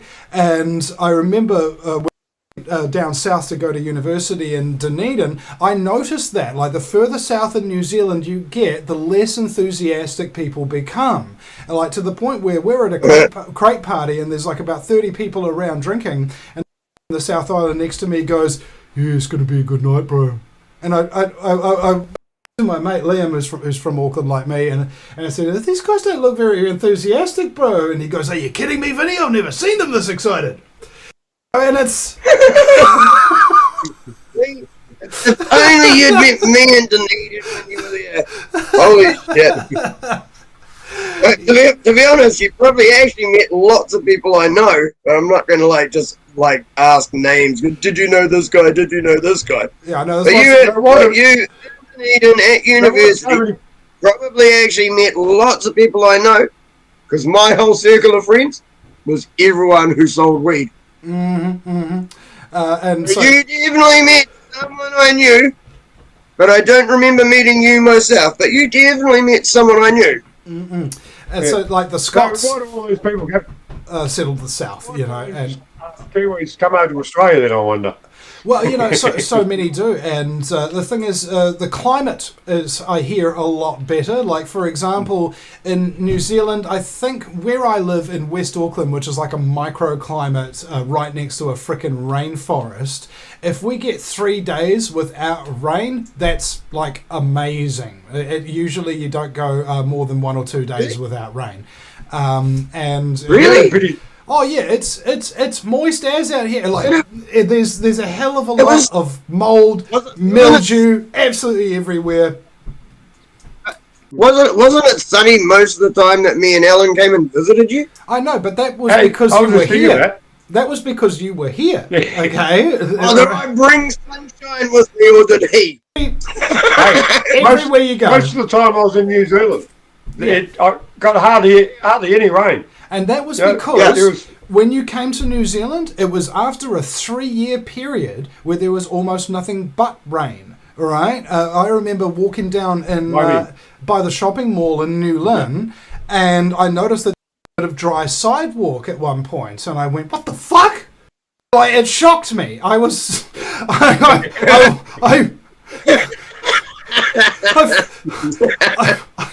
fucking wasn't prepared for it. You know, I hadn't seen so much as a piece of dried sidewalk in 3 years. All right, it was maddening. Yeah, well, isn't that amazing? Yeah, because when I was over there, rain was not an issue. I reckon hardly ever got any rain. When it did, we travelled from Christchurch down to Invercargill. Yeah. No rain. Yeah. Yeah. One of those impossible things. Travelling all the way down the South Island and no rain. And back. Never mind. That was actually quite crazy. I think it was... we turned up just in time for the Burt Munro Festival. I didn't even plan it. That was crazy. That was amazing. Yeah. He wanted to go see Burt Munro's statue and shit.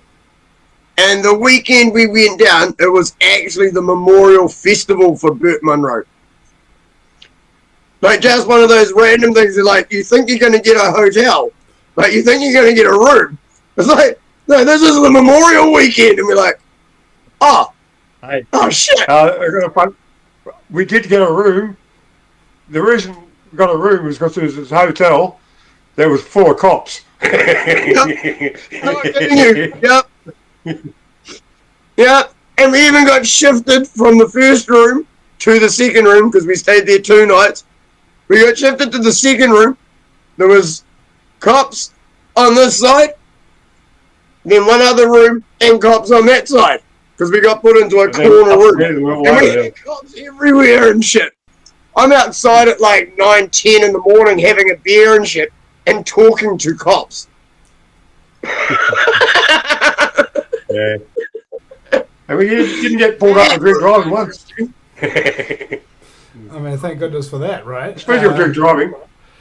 Well, and that was another thing, is that people have this concept like, there's good police though, Vinny, you know. It's like, no, there isn't. What are you talking about, Vinny? Okay. Let's say, critically, there are bad cops. You would agree with that? Yeah. How come these good cops aren't arresting them? How come they don't report them for beating people over the head for no reason? Murdering people? Raping women? Stealing shit off?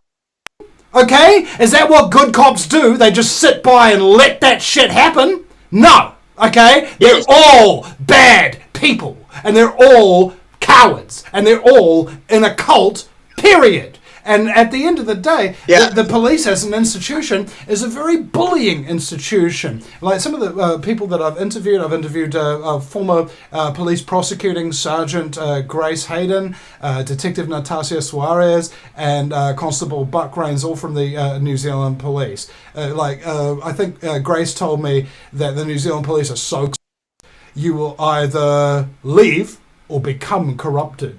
Right, and Natasha said that they basically in the police training, because you got all these young dumb full of cum and stuff like that, they are having sex all over the place, and when they get into the workforce, that culture either continues, or if a woman has enough pride in herself that she doesn't just wind up sleeping with half the guys at the station, they'll start spreading rumours about her and being nasty to her until she either does or leaves, right? And you got all these older ladies in the offices and things like that. They keep their heads down. They're really afraid. You know, it's just a culture of fear and bullying, and it really has to stop that culture, man.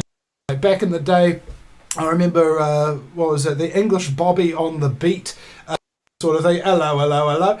Right? You weren't pulling up people for drink driving. You weren't pulling weapons on people. You were actually a respected member of the community. And people had to be respecting the police, because otherwise the police couldn't get their job done, right? If somebody robs your store and the community doesn't know who you are and respect you as a police officer, do you think they're going to tell you who it was and where they went and where they're likely to be found? No. And so this whole thing is a big issue for society, because at the top levels of the police you have these dark occultists, high-level Freemasons, police commissioners and things of that nature, like former commissioner, top-level Freemason, former mayor of Auckland, and convicted of corruption John Banks, right? This is the culture that is in there. Remember, like, cult, that's how we get culture from. And so when they talk about police culture, again, I need to remind people, no such thing as good cops. They're all bad, just to degrees, and they are not there to be your friends. They are not there to help. They are here to steal from you, hurt you, threaten you, and keep you in line so that you continue paying your money to the slave masters who own you. That is their job, pure and simple, nothing more. Occasionally somebody might like help you with a tire that's out or something, or do something nice to you, but you were only one person that they did that day, and the other 8 people they saw that day, they fucked up their day or fucked up their life. Okay, that does not make you a good person. Just because a murderer decides to spare one of his 63 victims doesn't make him all of a sudden a gravy train full of cunt juice that is sweet, you know? I've said something about that, like, kind of similar, for I don't even know how many years. I have never met a good cop. Do you know why I've never met a good cop? Because you're drunk all the time. Because they're good cops. Right, that's a yes. That's a yes. I got you. Actually, actually, pretty much, yeah. The only cops that are good are the ones that, like, you drive past and they just look at you and they give you a look and you're like, cheers, yeah. So they didn't stop me, didn't pull me over. I didn't meet them. I've never met a good cop. Yeah, well, like, it is that simple. The only good cops are the ones that don't fuck with me. Yep. And but, as you're saying, they still go fuck with everyone else. I'm that one person that day they didn't fuck with. How many other people did they go fuck with after that? Yeah. I told you, never met a good cop. And I remember all these positive PR spin things, you know, like there was cops dancing in an elevator during COVID or something like that to make them look all cheery and fun and such and blah, blah, blah, give them a good public image. You didn't need to do that if people didn't overwhelmingly effing hate them. Yep. You know, and hate's not too strong a word. I hate cops. There, I said it. I feel better. Right, same. I hate cops too. I feel better as well. I hate it anyway. Yeah. There's something wrong with it. You need to learn some hate, boy. Yeah. Well, how long have you been trying to get me angry? And you should be angry at, because they're doing this shit to us on purpose. If you don't hate what they're doing, I've been trying to make Alan angry a long time. He only got angry at me once in the 6 weeks he came over, and it's because I abused a taxi driver for going the long way. And he got shit. Yeah, not kidding you. It's the only time he actually got shitty with me is because I abused a taxi driver. Yeah, not somebody Which else. I think was unwarranted. Yeah. Oh, it wasn't unwarranted. He went the long way. I told you he was going the long way. And he got shitty at me for abusing the taxi driver. It's like, yeah, I don't keep my mouth shut, man. Why would you shut up and let people try and rip you off? Why would you be quiet and not speak out about the things these people are doing? And this is what Alan Haggs... I didn't see why you did that. The only time he got shitty at me was because I did that. So yeah, this is crazy. The other thing about it is that if we avoid conflict in general because we want peace. But in the Latin phrase, if you want peace, prepare for war, I think is still as valid today as it was thousands of years ago. And I think those of us who are unaccustomed to conflict, we're like gardeners in a war and a warrior in a garden. Yeah. Better to be a warrior too, you know? I haven't been a gardener who wants to be what is it the other way around? Better to be a gardener who's a warrior than a warrior who tries to be a gardener. Mm-hmm. Right. It's the opposite way I think I've got... It's actually the other way round. The quote is, "It is better to be a warrior in a garden than a gardener in a war." Yeah, okay, yeah, there we go. Thank you. Thank you for correcting that. I knew I didn't have it right. No, I appreciate that. Thank you. Cheers, bud. So I love a spirited conversation, like sort of, you know, when some opposing views and stuff like that. But I really get fucking angry about it. The other person might get angry, and I've broken up more fights than I've actually partaken in, sort of thing, because that's just my nature. Yeah, I've been in more than I've stopped, but I've stopped lots. So I am one of those people who runs in. I'll run in and stop fights. Like, I'll jump straight in, no fear of my safety, no fear of consequences. I will run in every time. Spates, I am one of those gentlemen, drink it. I'll run in every fight. No, I mean, I've actually always been that my whole life. Yeah. So I'd rather try and stop fights, even when it's with other people, than actually get into a fight. I've been in my fair share of fights, but I'd rather try and stop fights. Yeah, and I've tried to do that, and I tend to be successful in stopping fights. I don't know what it is about being 6'6", and 120 kilos on. You know, You're like a foot taller than me, and I still do this. Yeah, exactly, and that's the thing about it is the protector and the warrior spirit exists within all men, regardless of his size or his capabilities. These are the things that he's really built to do. You know, we're built to protect and we're built to destroy in equal measure. And the question is whether or not we are being raised and trained in the way to understand when to use which.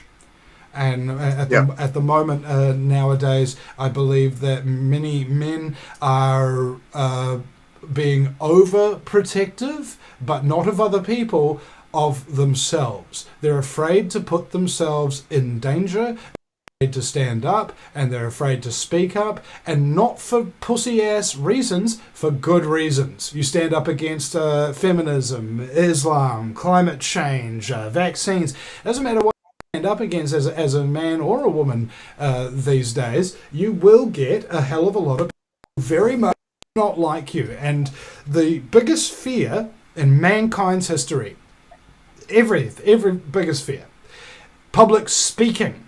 Okay, and the reason for that, it comes from ancient times. When you said something around the campfire that your tribesmen didn't like, they would kick you out of the tribe, and then you're alone in the wilderness, which back in the day meant you're dead. So when people are getting freaking out about speaking publicly and stuff like that, that's because their nervous system is telling them, you don't want to die, you don't want to die, don't say that, people will think you're weird.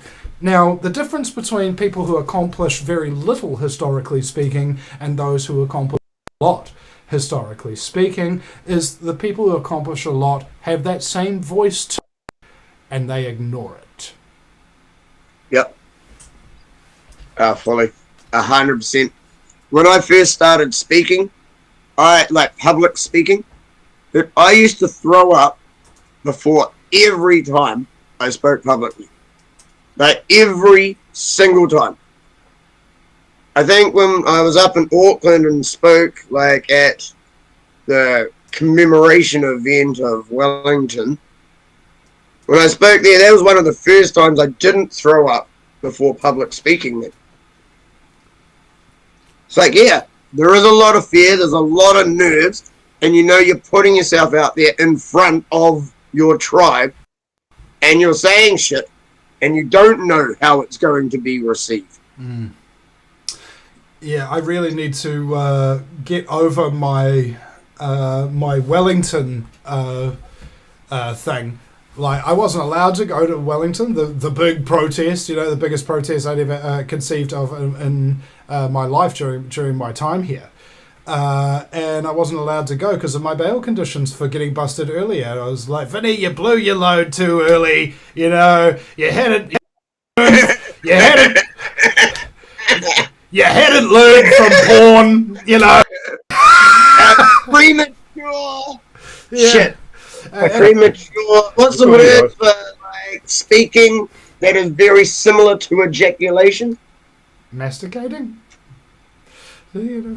No, that's eating. Premature, enunciating? like, yes, premature enunciating. There you go. Yeah. That'll work. Sorry, guys, a bit of premature enunciation there.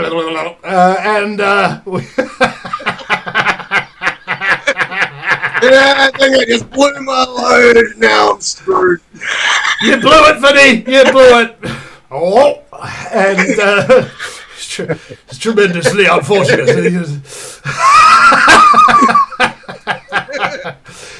Extremely unfortuitous. It was a seriously unfortunate turn of events at the end of the day. Have we still got people? Oh, that's dropped to 0. Okay, my bad. In fact, DK's bad. I've met somebody else. Like, normally in my life, I'm the only one where I'm like, hey, in doubt, when you're in doubt, blame Vinny. But now, I can blame DK. All right, this is. Say that. Blame me. I will always blame you, DK, for everything, bro. Like, seriously, you are just like my savior. My savior of rotary. Damn it! How's the D-line? The last few minutes, I've been trying to find a photo that I've got of when I was in Auckland with DK and Vinny, and this picture of Vinny and DK side by side. So DK was standing on a post, and they were the same height because it was about a metre tall post. Remember that? The restaurant? I can't even remember that one. No. No, we went to a cafe sort of after going to the aquarium. I stood on one of the posts, like with a chain fence, you know, like the chains that curve between all the wooden posts. We went to the aquarium. Sure. Photo of you standing beside me, and I'm standing on the wooden post, and you stole my height.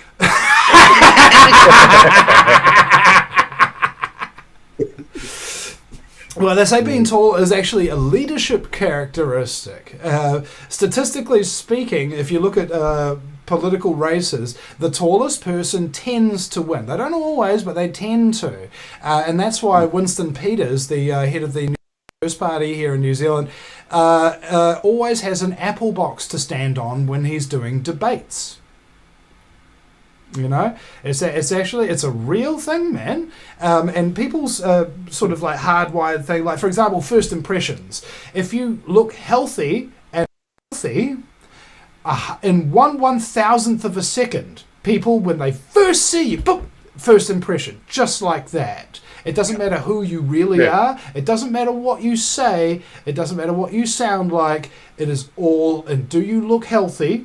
Do you look wealthy? That's it. And I'm like, man, that's all it takes to really create a good, strong first impression. And 70% of people, even if they're wrong, will still go with their first impression. So I was like, oh my gosh. Yeah. You know, we've really got to get our shit together. I think we all do that sort of thing. It's sort of natural. Yeah. It's a natural sort of thing, yeah. And people argue and they go, oh, it shouldn't be that way. Yes, but it is. And it always has been, and it's never going to change. It's not possible for it to change because it's wired into our ancestry, okay? The reason why you're looking for that's the healthy animal we are. people and wealthy people is because wealthy people can provide you with opportunities, and healthy people can provide you with good sperm or eggs, depending on whether or not you are getting into them from some kind of sexual reason. All right, that's all we're really looking for, is somebody to give us resources or give us children. That really is the only reason why anybody really hangs out, I think. You know, to a large degree. That's why we're still here. Yeah, we work together. You know, you guys give me stuff, I give you stuff, that kind of thing, and we work together to create things that were better than we could have created all on our lonesome. You know, that's what community really grew from, is a couple of people working together to make better things. Yeah. Well, I'd like to make better things myself. Like, sort of, I consider myself an artist. I've always done leather work and all sorts of things like that, and just to be able to create something that someone else can use, it's an honour in a way, you know what I mean? And same as what you're doing, your work, which is your shows and things like that, and DK as well, of course. Is we're all producing something, and hopefully for benefit. Yeah. And we're producing it, and we're contributing it, and we're sharing it with each other, and all of that kind of thing. So at the end of the day, sometimes looking at the cold reality is sometimes a shockingly large amount more cool and beneficial than flights of fantasy, no matter how lofty.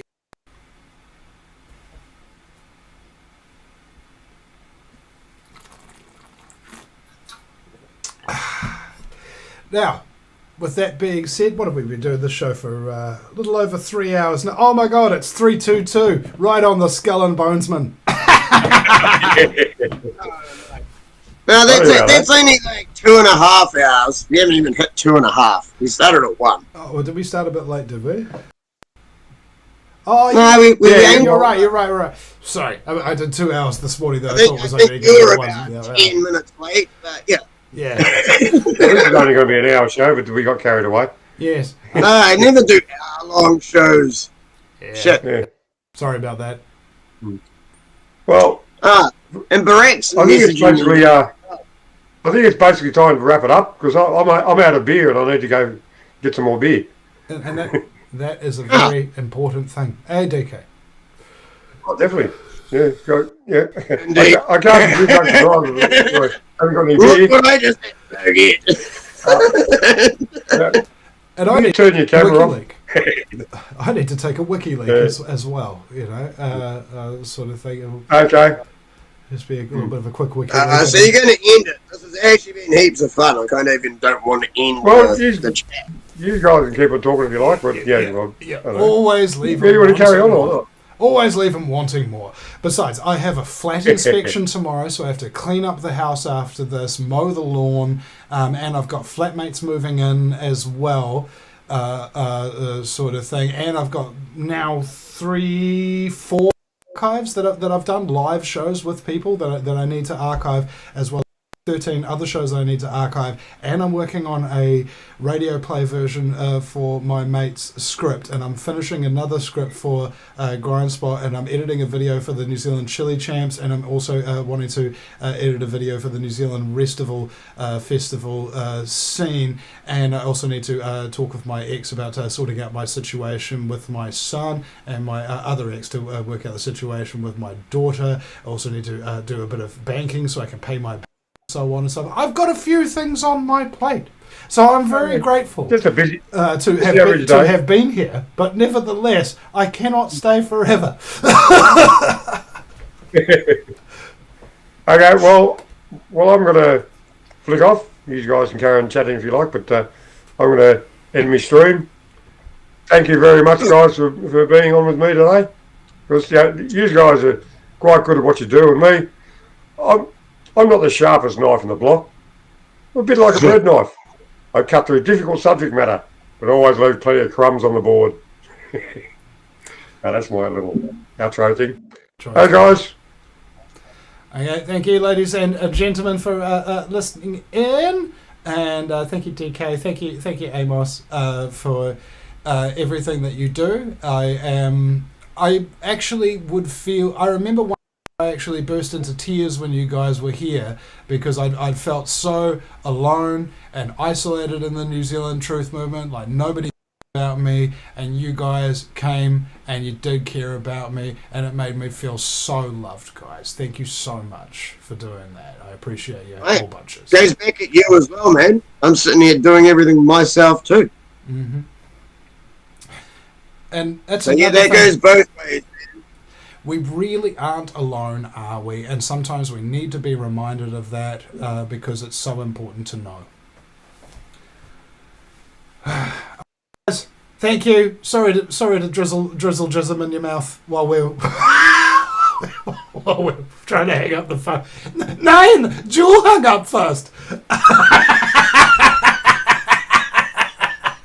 This is our worst bird. Oh yeah, it's been wonderful. It's been very bourgeois. Thank you so much. Is that what it's been? Is that what it's been? Is it rather bourgeois?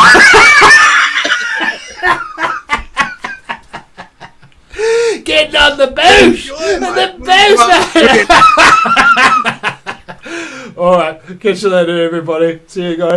I'd love to, if anybody's left in the chat there, to send me another super chat or $10 into the PayPal on the VinnyEastwoodShow.com, or give us a buy coffee or something like that. Really, I've got a bunch of bills that I need to be paying this week, and I need your support for that, guys. And thank you so much for supporting me all the way during my big break from May until now-ish, because I needed that time off. I've gone through so much 6 years, and I never got a proper from it.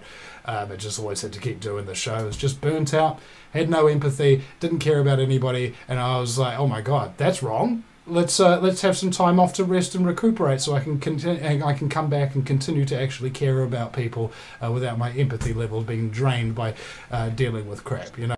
And so I'm so grateful to all the people who kept up those regular donations over that period of time. I wouldn't have been able to rest up sufficiently without you. Thanks, guys. Thanks everybody for dropping a like and sharing the shows.